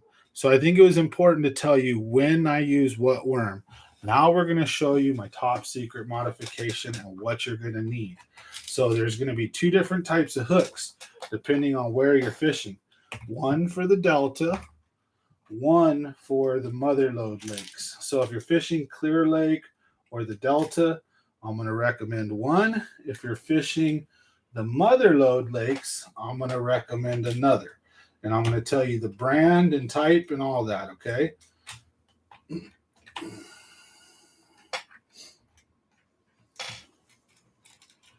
And here is my ultra tricked up setup. Trust me, you will not have thought of this. You might have thought of 2/3 of this, but you will not have thought about the whole thing. Trust you me. So give me just a second.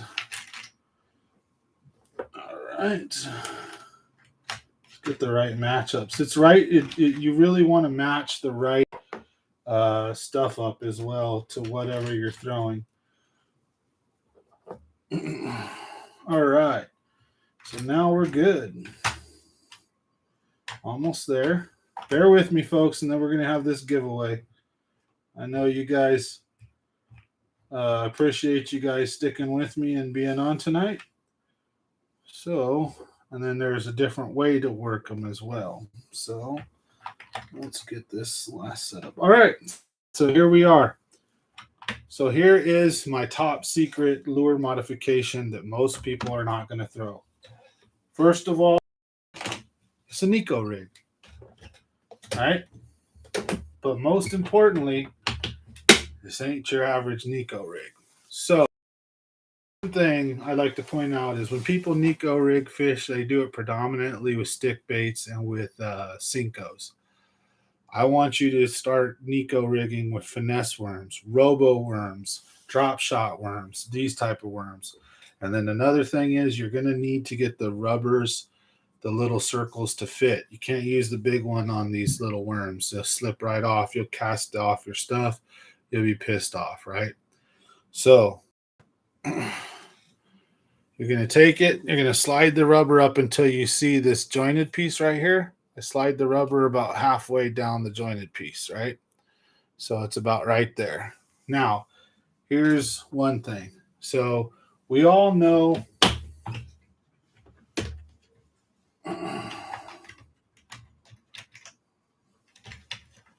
what nail weights are, right?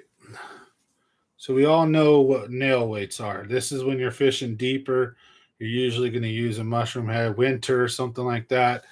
Maybe when you're fishing shallow to mid-range, you can use something like that, right? So first little top secret thing is use a finesse worm sometimes instead of such a big worm. Second is use a skirted nail weight, right? So we're just getting started on this now. So I'm going to insert the skirted nail weight in here in the head. Now, when you're using this flat worm like this, make sure you line it up so that the skirt is going left and right with the flat side. And I'll show you what I mean by that. You can just screw it in there too and turn it. But so that the flat side of the worm is right here, and then the skirt is on each side like this instead of going this way. So I use a skirted nail weight, right? So that's trick number one. And here's really what makes it what it is. Now, if you're fishing at the Delta, Clear Lake, or anywhere, like let's say you're at Don Pedro and you're fishing in Woods Creek or you're fishing in Big Creek, use a weedless hook, right? And one thing that's important is hooking your Nico rig up right. Do not hook your Nico rig up like this. So with nail weights here and your stuff, you hook it up like this. It needs to go like this for the Delta, Clear Lake, or like that. All right. So that's just here's what really makes my trick special.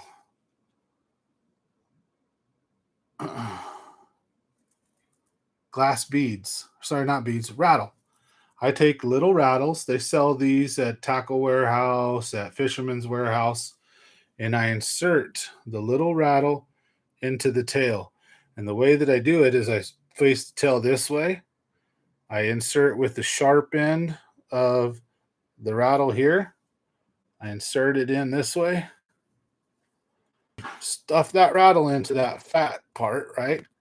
And you push it all the way in, and then you pull the rubber up past it. Now you can't see the rattle. It won't fall out no more. So now you have a rattling, finesse, skirted, weedless Nico rig. Now, if you want to put a cherry on top, if you're night fishing, glows in the dark. If you're low light level fishing, and it also, I know you can't smell, but it smells just like garlic, right? It's garlic. So it's flavoring.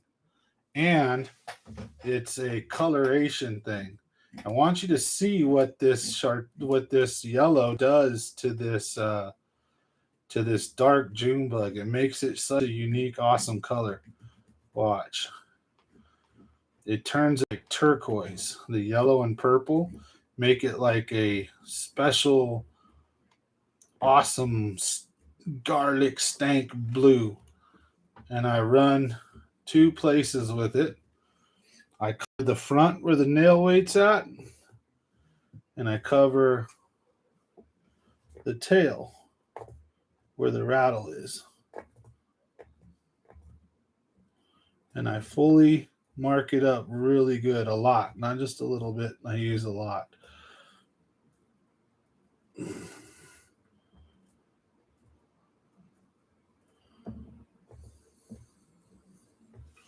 All right, so now I have, can you see that in the, yeah, you can see that. Look at that. Look at the color. Let's try to get it to stop wiggling. Look at the color difference when you add a little chartreuse to that tail. And look at the head, the color difference. You see that? And then the main body's like this. And now, do you see how much action that thing has? That rattle is going nuts inside, making all this noise like a little crawdad. This is my top secret little ultra tricked out finesse setup. Now, the other thing I'll do is if I'm fishing somewhere that's open water and I'm fishing shoreline, like I'm fishing New Maloney's, if I'm fishing McClure, or if I'm fishing anywhere in Pedro that does not have a ton of wood, and I'm fishing for spawning bass or I'm fishing big rocks, then I use a spear point. I use one of these spear point hooks. And remember, the hook is always pointed to the back of the worm, so that when you cast it out and it sinks like this, you're working it in this way. Then when the fish bite, that hook is right there to set the hook. If the hook is this way and the hook is this way, and you cast and you're bringing it this way, and the fish bites, you might not hook onto them, right? So you might get the bottom lip, but you want it to be faced this way to get the top lip. So always hook the Nico rig up with the weight or with the hook facing away from the head. So that's what I've been taught, and works really good. That is my little special trick. And I use different color skirts, chartreuse and gray with white, for different color worms. Green with white. I got green and blues, right? I've got all kinds of different colored skirts, and I try to match them with the worm that I'm throwing. So I hope that little tip and trick helped, but that is one of my little secrets that I've been smacking them on, and only sharing it tonight on the live stream. I refuse to do a video on it. I want to make sure that I keep this little secret, little setup as in-house as possible. And that's another reason to watch these live streams. Sometimes I just do some cool stuff, and I help, give people tips and tricks, and I do giveaways too on the fly sometimes. So sometimes I just feel nice and I feel like giving stuff away. So we're going to undo this because I'm not going to be using, I don't know what color water I'll be in next. So I don't know if I'll be in dirty or clean water. So I've just destroyed that worm to show you guys. And again, it's important to remember to use what worm in what situation. Oh, and the last thing I showed is you can hook it up Wacky Rig instead of regular traditional Nico if you use a rubber with an eye-ring. Then basically the hook is facing in the middle, not forward or backwards. And you might have an improved hookup ratio doing that. And the lure will come in a little bit more sideways instead of straight at you. I got to get that. Oh, man, that rattle sounds so good. Got to get that rattle out. These are gold. I put these in my jig trailers too. Another little secret tip is I'll take a jig and I'll throw it with a pork trailer, just a regular craw trailer, and I insert this right past the hook in the face of the craw. Or I'll even put one of these in each claw. If I have enough money and I have extra, I put a rattle in each claw so that as the claws are moving, these rattles are going. And you can experiment. If the rattles seem to turn the fish off, take the rattle out. Maybe they want stealth mode. Play with it a little bit. But the rattle is really my signature add-on to that. Is I do a skirted nail weight, a rattle, and then a dip and glow pin all in one. So I do a trifecta. And then I'm using a trick worm that has more motion to it. While the Cinco, it has nice play, has nowhere near the play that this little guy has, though. Much more action. So let's get this giveaway going. Let me pull up the wheel of names. Thank you guys for watching tonight and hanging out with Common Sense Fishing. Last chance to get entered into the giveaway. Make sure that you comment giveaway now in the comment section, and we'll get you guys added onto that wheel. So let's see who we got. All right, let's read some comments real quick before we do this. So, gotta love the Master Tackle Box from Plano. That's my next purchase. I love the crankbait box. Yeah, I need to get more of them for sure. Thank you, Mario. No problem, Oscar. Appreciate it. Hey, thanks for being here tonight. Smash that subscribe and like if you're new here. You move to Lake St. Clair and catch 20 to 60 small. You'd 8 pound range, but have to deal with the snow for 3 months a year. Would you? Hey, is it safe to eat fish from dirty water? Yeah, just not a lot from the delta. I would eat them more from the lakes. Dirty water isn't the problem as much as the mercury content and other thing. One, that's the best fish, dirty fish. What size trick worm is that? 6-inch little finesse guy. So appreciate everybody. All right, now real quick, while we're going to be inputting the names, I'm going to talk to you guys about a potential move. So I have an HVAC business I put a lot of money and effort into. I'm not going to just give up and run away. I'm not going to just give in that easy. So, we're going to do members giveaway first, and then we'll do the subscribers. So, we got No Limit Off Road, Ray, Racho Bunch. So, yeah.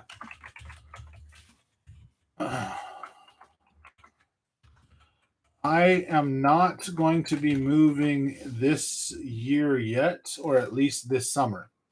I will be giving it my all this summer fishing to help grow the channel. I will be giving it my all more air conditioning and heating to grow my business. And if my business makes enough money and I get my neck out of the woods and I get my 2 feet much more firmly planted underneath me, then I'll most likely be here for another year or two at least, if not longer. But if this year does not go good with the heating and air conditioning, I might have to, Charles Chalk, I might have to, move sooner. So I have equity in my home. I might sell the house that I have here. Now, here's one of the things is I have my disabled dad and brother live with me. When my mom passed away, we took her life insurance because the whole family was poor and I had good credit, but we had no money. And we've always been poor, growing up. And I actually had a good job, good career. So I took what little life insurance we got, maybe 10 grand after everything was done and said, and we used that to put that down as a down payment. And even if we didn't have that, I've always been raised to take care of my family and loved ones and friends. That's why I'm so nice and give stuff away. I don't like to be taken advantage of. I'm pretty good at reading when I'm being taken advantage of. And that'll make me mad more than anything else almost. But usually, I'll let you fool me once, whatever, but fool me twice, shame on me, right? So I'm a real helpful, nice guy. So, anyways, long story short, is I have my dad and brother living with me. They're disabled. They don't make a lot. Maybe my dad makes about $1,200 a month. My brother gets about $800 on disability. So they can't live on their own. There's really nowhere they could afford to live. So they're living with me. I have a nice big house with a bunch of bedrooms. I got, everybody taken care of. But the economy, the jobs, the company, like I'm trying to make money, keep my head afloat. I'm trying to and I'm doing all right, but God, right now I'm down to like my last 500. Like I sunk a bunch of thousands of dollars buying all this equipment because I have a big install, and it needs to go smoothly so I can get paid, and then I'll be sitting in the positive again with like 5-10 grand. I'll be doing all right, and then hopefully as the summer comes, it'll snowball and I'll be doing great, and I can make it through, and it'll be a good thing. And if I move, then I might stay in California near where I'm at. Just probably do a better neighborhood area or whatever have you. But if things don't go very well like that, and I'm trying my best. So if things don't go very well, most of my money that I have is in this house. A lot of equity, so I can sell this house and then move somewhere else, and I can either buy 2 homes or a property with two homes on it, or just one really big home and then take my dad and brother with me. So there's a lot of things I have to account for. Now, with that being said, I will be moving somewhere where there's good fishing. I don't care about, I know that no matter where I go from California, unless I'm going to like perfect land, San Diego, right? The weather's going to be shittier. It's going to either be cold and snow or it's going to be hot and humid, sweating ball sack like Alabama, Georgia, Texas, Florida. All this southern weather is all nasty. There's floods. It's sweaty, sweating balls, right? Or there's, some of the Northeast, some of the certain areas have a lot of snow. Texas, can go from super humid and nasty to snow. So I don't know where. All I know is that if I do go, what I'm going to do is take a vacation for a week or two. I'm going to look and research probably like the 4 or 5 best states, try to find a good city or two or area in each state that'll have job opportunities for both me and the wife. And then I'm probably going to, hop on a plane, fly around, check out the areas, like stay there for a few, get a feel for the environment there and the type of people, the community, the schools, all that, and narrow my list down. And then I'll probably end up selling this house, moving out to wherever I go and starting over. But um, I'm not going to drop the YouTube show. Might just see me catching smallmouth, or I might be in Florida catching gators and see ocean fish and catching bass out of Lake Okeechobee. I might be in Texas fishing Lake Falcon. You might see me in Tennessee, Chickamauga or something. You might see me in West Virginia or somewhere crazy fishing for some smallmouth and other stuff. So I don't know. Life is in a real like tumultuous place for me right now, but I'm a happy-go-lucky, happy person. I'm happy to have my head above the water. I'm happy to be alive. I'm happy and grateful for everything I do have, which is plenty compared to what I used to have. It just, we'll see. This next year is make or break. So either I'll be here for another few years, breaking down these mother lode lakes, the Delta, and then getting into all these other places I want to go to: Trinity, Bullard's Bar, Scotts Valley, Almanor, as well as Amador. Almanor's way up there, Orville, Berryessa. I want to start, LBC, Los Banos Creek Reservoir. I want to have fun, success. So if I stay here, expect much more of the same, but if not better, much better content. And if I move, it'll be cool. It'll be kind of crazy. We'll take you guys along the move. I'll document the drive, the road trip, the packing up, the anxiety, the positives, the negatives. Be a little reality drama show. We'll let you guys in and see what it's like. We'll release some videos of what it's like.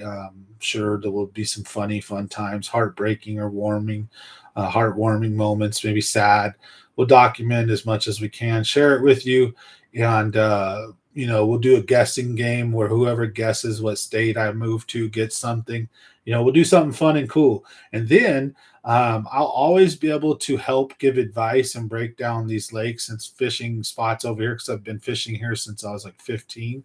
So like 25 years of experience fishing these areas. So I'm always happy to help where I can. We got Google Earth, lots of stuff I can do to help maintain my local people. And maybe I'll get some new subscribers in the new states and areas. And maybe that'll even be a way to grow the channel. Who knows? So sorry to talk your guys' ears off, but let's get these videos going. And you can expect some more doodling and drawing videos from me. Whiteboard, we're going to whiteboard videos to try to kind of make things tie in a little better. So hope that all makes sense. Now let's get this giveaway going. All right. So we got Mike Dozer. We got Mad Bass. I'm going to put him in. I know he was talking about becoming a member, but I think he super chatted instead. So thanks for the $1.99, Mike. I'm sorry, Mike. Harry, or I should just say Mad Bass. Sorry, but yeah. So we'll put you up there for today. All right. Let's make sure I'm not missing anybody. We got Racho. No Limit Off Road. No Limit Off Ray, Racho, Chalk, Mad Bass. We got Mike Dozier. Make sure we're not missing you. Charles Chalk, do I got you up there? Yep, I got you up there. And Oh, Marco Houston. Yeah. How's it going? You get used to the swamp ass within a few weeks. Oh, I'm sure. Probably TMI, but shit, I'd be doing a few dry wipes if I have to. I don't care. Every few hours, make a pit stop at the bathroom, just get the sweat out. Oh, fuck swamp ass. I don't like that. I hate working with those people too. Stinky ass, smell their butt crack from. That's not me. I'm a pretty clean dude for a big hairy fisherman dude. I don't like stinking and um, funny story, maybe TMI, whatever. I've been using Axe deodorant and I've been using antiperspirant for most of my life because if I use deodorant, I put the deodorant on and it smells nice, but within an hour I'm sweating balls and it stinks anyways. So I would go to this antiperspirant stuff and it's literally stopped me from sweating. However, I got freaked out. All of a sudden, I started getting this big growth underneath my armpit growing, and I found out what it is it's a swollen sweat gland that's filled with sweat that just hasn't been able to sweat for. And then there's a lot of heavy metals and aluminums. I think that antiperspirant white powder stuff is linked to Alzheimer's, all kinds of medical issues down the road in life. So for like the last month, I've just been going without deodorant, and I don't smell bad at all. Really, it's crazy. There'd be times where if you work out a lot or you do something, you might have a little fresh smell, but you'd literally have to put your nose under there. If you're standing next to me, around me, you wouldn't smell it unless I was waving my arm at you. But yeah, I like stinky, sweaty. That's one things about the South where it was just like I've been in 23 states so far, and I've spent a day or two in a lot of them. And Florida, Georgia, Texas, man, that southern heat can get to you, but that don't mean I wouldn't move there. I tell you what, I don't care. So, and she slapped it away. I added a rattle to get her attention and she slapped it away. So let's get everybody in here. All right. So we got No Limit Marco. Do we put there? Yeah, we got you in there. Thank you folks for bearing with me. You're in there, Marco. Keep your head up. Don't just up into it. No, I'm not. And the saying that the grass is always greener on the other side is what you think. You do all that and you find out life's miserable in your new hole. Sometimes you just got to make the best of what you got. You got to trudge on through, stay positive, work your butt off, and there's usually always good times ahead. And life's a roller coaster ride. It's not always very picking and fun. There's going to be downs, there's going to be nut kicks and gut punches, as well as ups and happy times and happy moments. So, I try to keep all of that in perspective. So we'll see how the next year goes. But Eastman has gone up a bit, but it's still low. Buddy posted a picture of him fishing at Eastman in his kayak, and it's gone up enough to where now the trees in the back upper northern like northern east corner, kind of northeast corner over by the inlet, where all those trees are at. The trees are now like a few feet underwater. Before they were all the way out of the water, but the lake's still super low, so it's kind of frightening. They're going to probably be a big kill off there this year. So that sucks. So, anyways, all right. Thank you guys for watching tonight. Look, you guys are dropping like fish. We only got 8 people on tonight. Who's going to know if they win? Anyways, I appreciate you guys. We're usually get off at 9. We're running a little bit over. So we're going to do the first members giveaway, and then we'll go on to the subscriber giveaway. And if you win, make sure you get a hold of me. I'm available, Sam Matthews on Facebook, Sambo209 on Instagram. You can get a hold of me through Messenger, through Instagram. My email address is also available on the YouTube About page. So you guys can find a bunch of different ways to get a hold of me. Comment in the comment section, whatever, and we'll figure out how to get in touch. That way I can get you guys your stuff. So without further ado, let's record this and I don't want to be accused of cheating or nothing. And I always, when I give stuff away, I never lie. Everybody always gets it. Sometimes it's a couple weeks late, but hey, that's how it goes sometimes. All right, you guys ready? Drum roll. For those of you who've seen National Lampoon Christmas Vacation, right? Boom. All right, you've won a couple of times already. Now, I don't think recently, but when you won now. Oh, shit. Was I not recording the whole time? Anyways, I was trying to record it so I could show you guys. But Ray, you just won, so let's take a screenshot of it. Boom. So for the members giveaway, congratulations. So the winner, hard to tell. There you go. Ray. So Ray, you're the winner for this month. Guys, keep tuning in. Members, you guys get a giveaway every month. So thank you very much. Now let's close that. We'll take Ray off, and the members can stay in. So one of the cheat sheets about the members is they get in on every giveaway because they're awesome. They help really, give me that mental push to keep going forward because they're the ones that donate, monthly to the channel. So there's a join button. You can always become a member if you'd like. Thank you very much. And the subscribers, you mean the world to me too. That's why I do all this stuff, try to help out. All right, so you guys ready here? Let's make sure we get all of the regular subscribers in. So we're going to add, so members don't go anywhere just yet. No Limit, Racho, Charles, Mad Bass, Mike Dozer, Mike or Marco Houston. You guys are still on the giveaway wheel. Now we're going to add the subscribers. So let's see who we got to add. I think Gerbs was one of the first one, right? So let's see here. Thanks, Twist 2048, by the way. I want to make sure I don't forget anybody. Big Bass King, Tony Duran, Gerbs, the Bass Assassin, Mad Bass, Mike McLean, Mario with Let's Get In Fishing, Big T, Juan Gonzalez. Thank you guys. Ivan, appreciate you. Fong Zhang, the Green Tackle Box, thanks very much. And, Oscar, I don't know if I said your name yet. Let's keep going down here. So big shout out and a thank you to everybody. So appreciate you guys. Now let's put you in. Let's go back up here and let's see where we left off. Boop, doop, doop, doop. We're going to do another whiteboard video. I actually had fun doing that, drawings. So we'll do another whiteboard one. You know what I'll do is I'll set the whiteboard up behind me and we'll do a live stream whiteboard. Then I can clean it off and just go as we talk. And then I can turn around. And if you guys have questions, we can actually put the question on the whiteboard and address it. So it's visual and it makes sense. If that makes sense to you guys.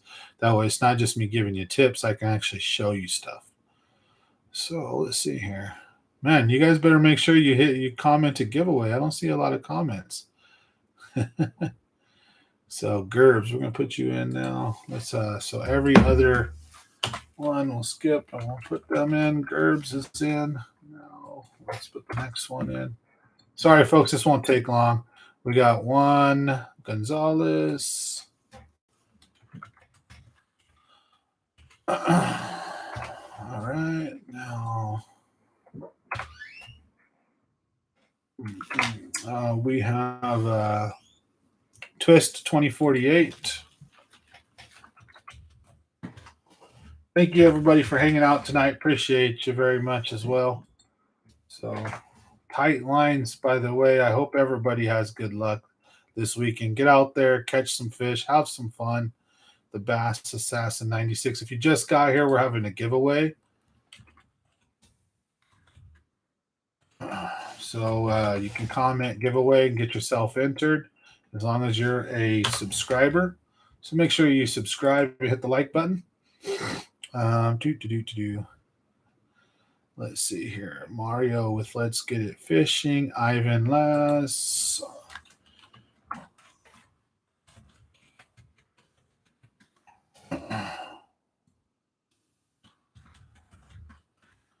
All right, let's enter in the rest of these names. We'll get this giveaway on the roll. And Big Bass King, let's get you in there.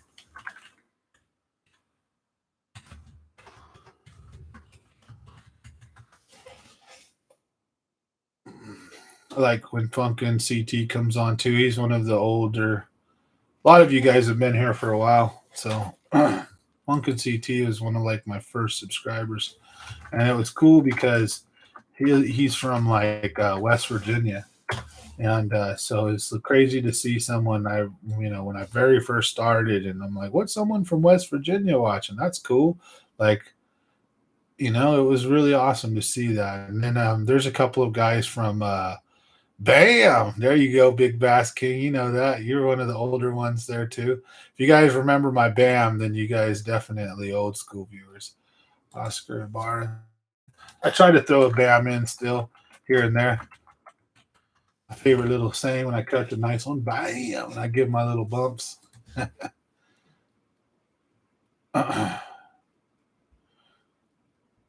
Hey, just make sure that if you're going to eat fish from dirty waters, that you clean it first, right? Make it take a shower. Wash it out. Oscar Ibarra. Fong Zhang. Good luck. Green Tackle. Shout out to Ansky's Tackle Box as well. Anthony Pascal. He does some great soft plastic pours too. So always glad to shout out local bait makers, friends. For Nico, I use cheap screws from the hardware store to get a pack of 100 for a couple bucks. And on +1, I'm using trick worms. Oh yeah, for sure. You can make them with nails, screws, all kinds of different things. Oh, Windy Wednesday Nighters for sure. Twist 2048. I'm always down to fish. All you got to do is reach out, man. Is there a trout farm up by Columbia? I'm not too sure. There is a massive.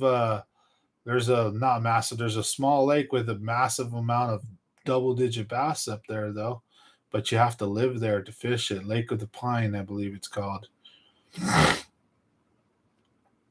Don't forget you. We got you. Going to try to head out Monday and Tuesday. We shall see. Debating on Franks or sticking to Georgiana Slough to keep breaking it down.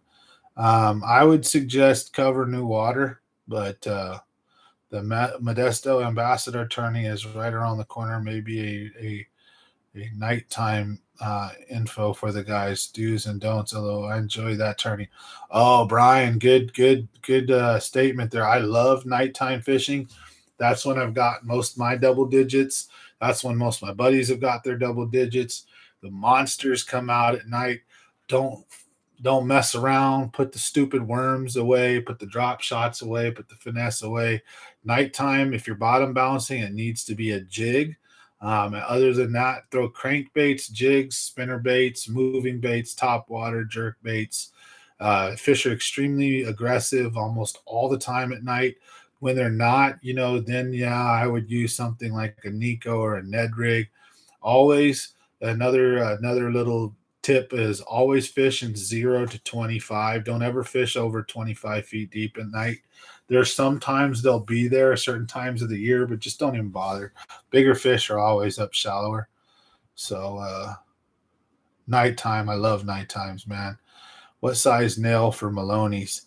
Depends. I like heavier weight almost all the time, even when I'm fishing shallower. But the rule of thumb should be use the lightest weight possible if the water is so one thing I've seen and heard lately too is if the water's clear, you want to use a heavier weight so that it's more of a reaction because the fish can see very well, and you want the weight to pull it down fast, and then when you hop and move, you want to be fast. Not a faster presentation, but the weight to just be heavier.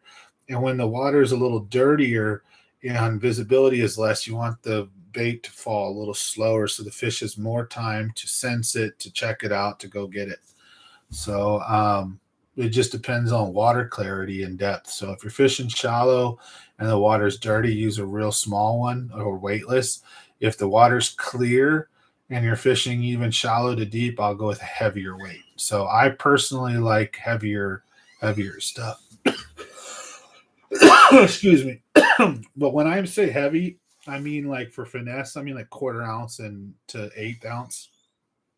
I'm not big on using those like 2 30 seconds or 3 30 seconds or 116 little peewee weights. I don't use those much. I'll just go weightless if that's what I'm gonna do. How is Georgiana Slough twist? Honestly, I don't know. I haven't been in Georgiana Slough lately and done any fishing there. Night fishing is my favorite, hands down. The biggest and best fish come out night. Go, and like I said, throw if you're bottom bound, throw a jig or something big, Texas rig, jig, um, bigger rubbers, bigger presentations, jigs especially. Can't say a jig enough.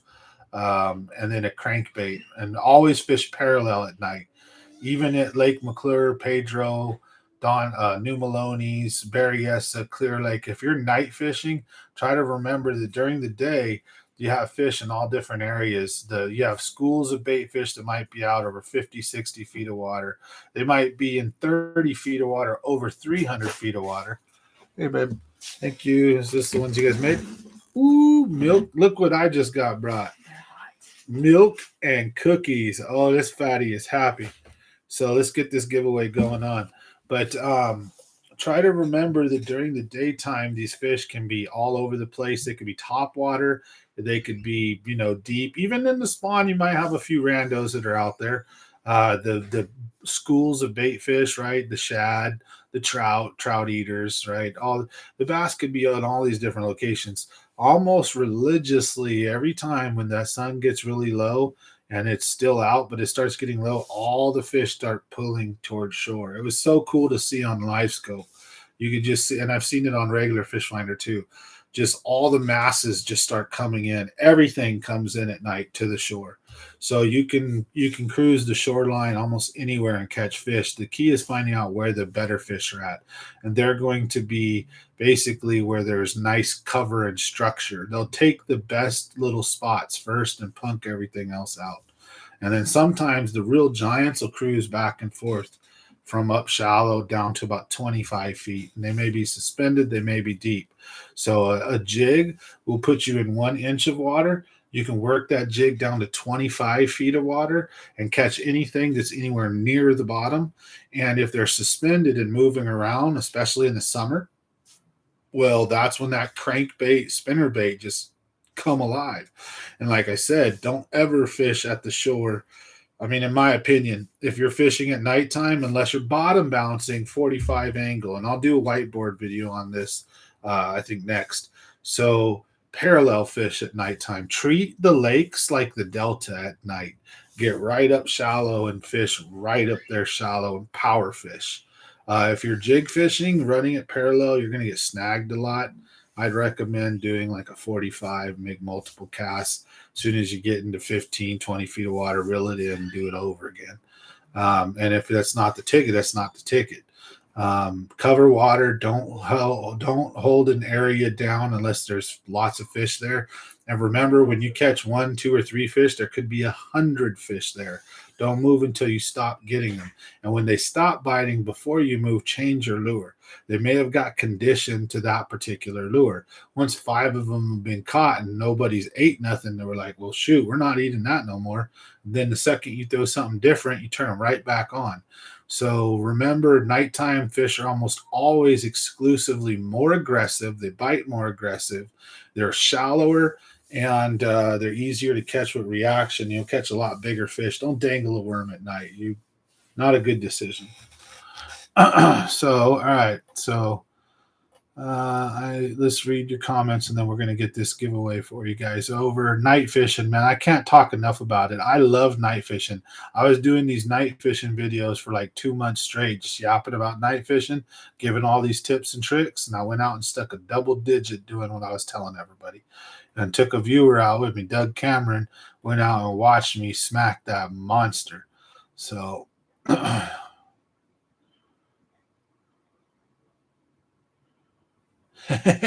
you picked the Georgiana twice now because it's nice scenery. There you go. if it did well for you and you caught fish, so there you go. I made it down to the bridge before I turned it around. 2 pounds on average, nothing huge, but I'm still learning. It's easier for me since I launched from B&W. Yeah, it's always about where you launch, right? So being for where I'm coming from, the Merced area, so south of Modesto, so like the very first launch that I could launch from was always Lois Park. That's where I would go a lot of the time and fish that area. Then the next one would be Lads. Then after that, you've got one I think on 8 Mile. What is it? Is it Paradise Point? I don't know. There's a bunch of different scattered ones heading out towards like Bethel Island. There'll be a bunch out there. You got Holland's track, you got Frank's track, Russo's right there, Sugar Barge. A lot of different areas you can launch in the Delta. So I've stuck mostly to South Delta and the Middle Delta, like Paradise and other stuff like that. So yeah. Now let's see here. Let's read some comments and we'll get this on. Trust me, we're gonna have this giveaway over. I appreciate you guys very much. Nice. I always hit the bank to heat check it before I go out in the boat, but I took Monday, Tuesday off, so I might hit it up. That's one thing I was telling Mad Bass and other guys that I do. I'll be done fishing and I'll go bank fish for a few minutes when I get out of the boat, or before I get in the boat, I'll bank fish, especially if I'm at a launch like Lads. What I'll do is I'll tie my boat on the outside up so I'm not bugging anybody, and then I'll walk down to the right hand side of the launch where there's this little hole by that trash can, and there's a boat that goes parallel that goes up to Lads, the actual Lads, in Buckley Cove. And then that rock wall goes out along to the left, along parallel with the launch ramp.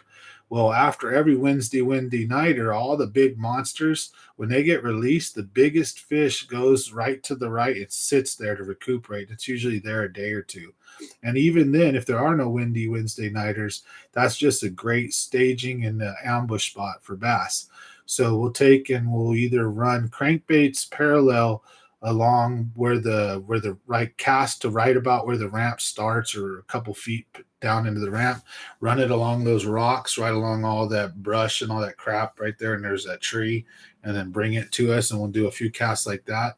Then we'll make a few along in that trough, what I like to call the trough, in between that walkway that goes to Lads on the right side, and I'll run a crankbait there. And then if I don't get anything on that, I'll take a Cinco and I'll pop it right in that corner. There's this little hole, and you just barely work it. And if there's anything underneath that dock, it'll come out and grab it. And there's always, not always, but we've caught 5 to 8 pound bass doing that right there without even launching out of Lads, right in that right hand corner. And then we do the same thing on the left hand corner. It's just not as good, a lot more smaller fish. For some reason, the biggest fish seem to hang right on that right hand side. I think it has to do with the way the current washes around the ramp and then wraps around like that. It's just there's a little eddy that just fish sit right there and just bait gets pulled right by it. So I love doing that, fishing from shore as well.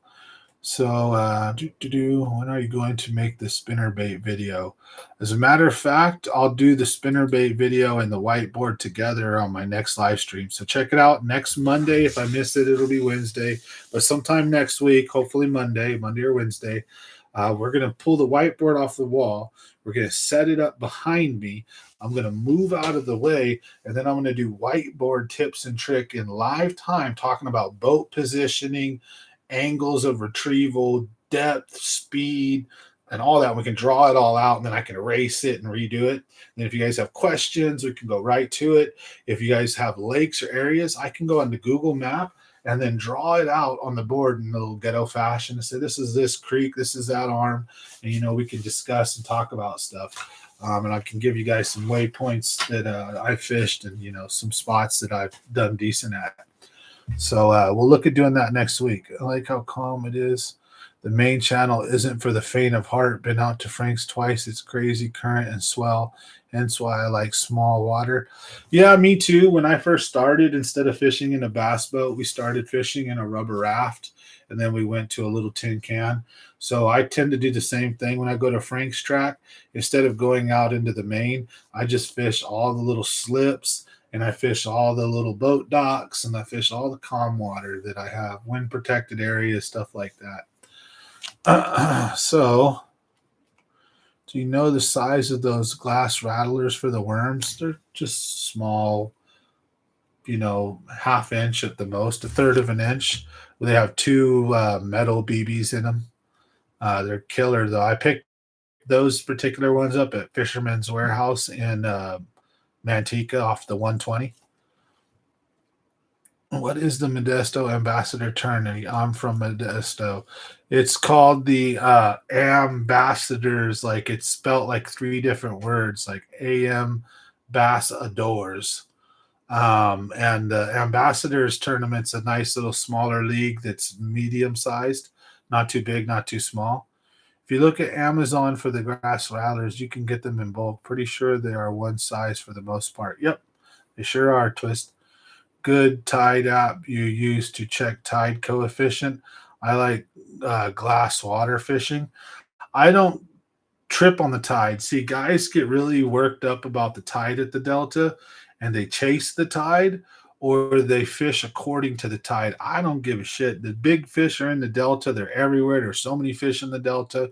In my opinion, especially if you're going to tournament fish every once in a while, you need to learn to fish the Delta on slack tide, low tide. You need to figure out how to pick it apart at its worst as well as its best. So my motto is I hit the Delta at about 6 a.m. And if I'm by myself, I don't quit till about 6 or 7 p.m. I fish from sunup to sundown on the Delta and utilize every second of light that I have to try to learn something, catch something, and figure stuff out. And so I get incoming tide, high tide, low tide. I basically get all the different tides at once. So I'm, or not at once, but in one fishing trip. So I don't care squat about the tide. I'm sorry. It's probably not the answer you want to hear. And I know the tide is definitely affects the fishing. The fishing is almost always better during high tide or during certain tide movements. But I don't know. I've gotten beat up at the Delta so much that I've really focused on trying to learn how to fish it at all times. So I've learned that during high tide, they're right up, tucked up against the shore in that trough area. They're usually right up against the tule bases. They're as shallow as you can possibly get.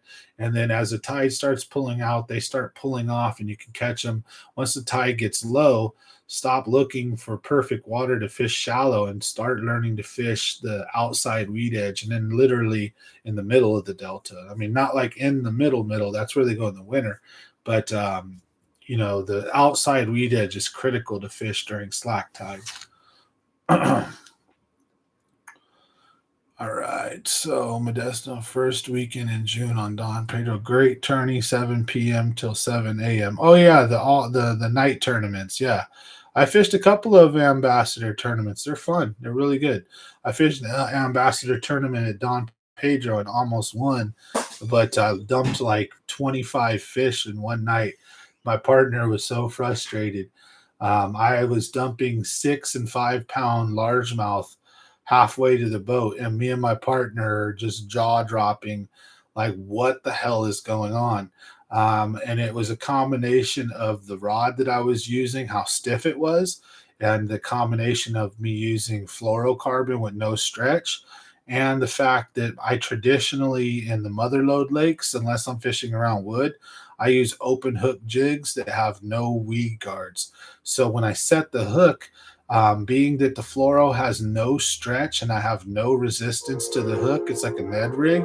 It's kind of like doing a massive hook set with a drop shot or a Ned rig. You can rip a giant, and then think about this. There's a 3/8 to a half ounce head on this sucker. So when I rip into them bass, I usually tear a monster size hole. And then when they come to jump, if the rod is too stiff and it has a movement like this, when it pulls back and then it springs forward, the lines like it's tight tension, tight tension, tight tension, and it just gives them so much of an easier time to get off. And then also, if you're not leaning into them or away from them correctly, you'll put either too much tension or not enough tension. And so I've found out to go to a softer rod, more of a medium instead of a medium heavy, for the type of fishing that I do. And if I'm using a brush jig or even just a football head jig, but it's got a weed guard and I'm fishing near wood or things that might get caught up in that hook, then I'm going to go back to a medium heavy with a little bit more of a solid hook set. And doing those adjustments made me stop losing fish, but I screwed it up. And it took me a whole summer of night fishing to figure out what I was doing wrong. Because in the daytime, I could see the line shooting and I could see, because largemouth, they always, you hook them, they come to jump. So I'll hook a fish and it's a big one. I'm fighting it like it comes up to jump and it's dark. So I can't see exactly when it's going to break the water. So I'm not 100% ready for it. And I'll be either A, not ready with too much slack or moved the wrong way, or I'll be fighting it too hard, pumping my reel too fast, moving too back, and then creating this effect that when the fish comes out to jump, there's just too much slack and an ability for that fish to get off. So a flexible rod will bend with that fish, while a more stiffer rod might bend back and then snap forward and then create a bunch of slack line. So using the right gear with the right stuff was a big learning experience for me 2 years ago and last year. So even though I'm pretty decent at fishing, I've been doing it 25 years, there's still things that I've been learning because I wasn't always a big jig fisherman. And then when I was, and when I did jig fish, it was mostly during the day. So I could see the line shooting and anticipate and get ready. I made much less mistakes. But at nighttime, you don't see that. So you have to anticipate that any moment the fish can break the surface. And you need to know how to not lose them. And I lost a ton of monsters, like three separate tournaments: the ambassadors at Don Pedro, the ambassadors at McClure. I was dumping fish left and right. It was one of the most stressful times fishing I could remember. I was just so pissed off.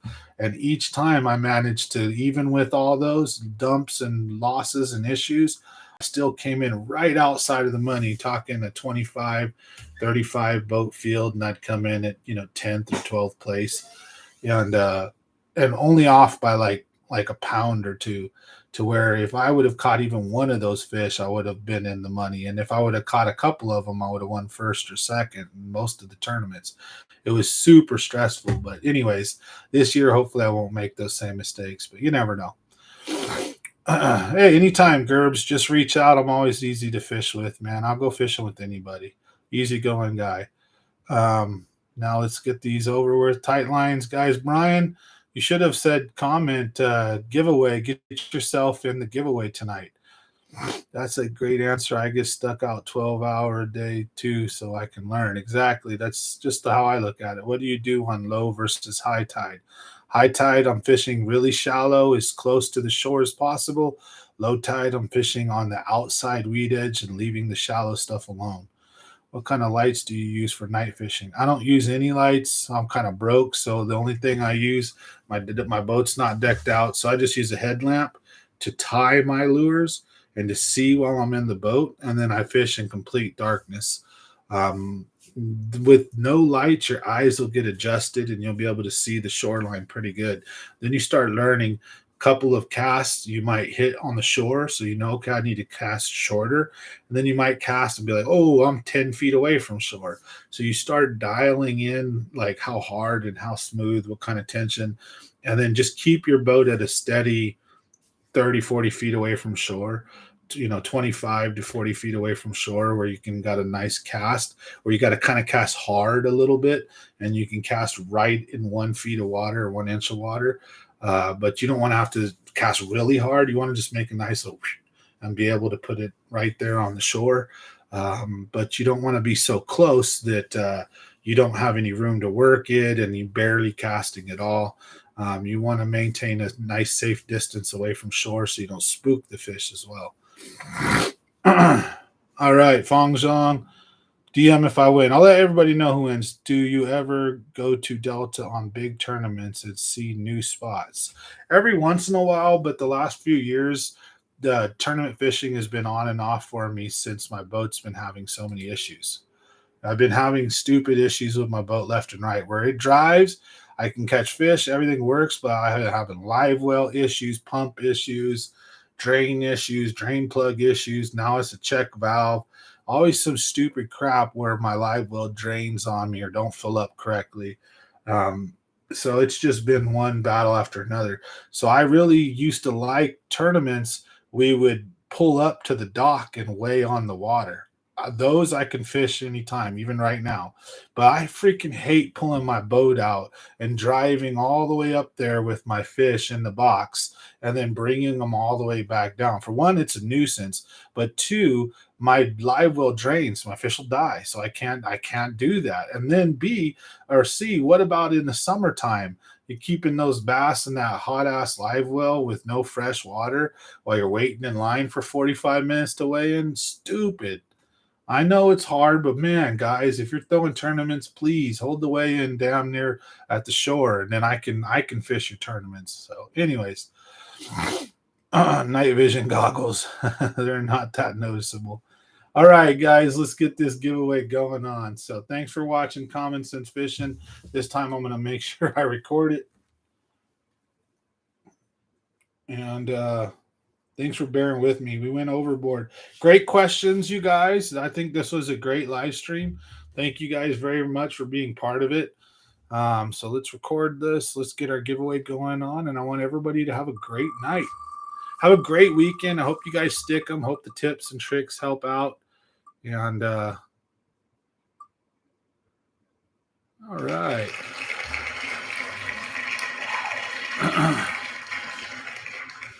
You've won before, but it's been a while. So congratulations to Mike Dozer.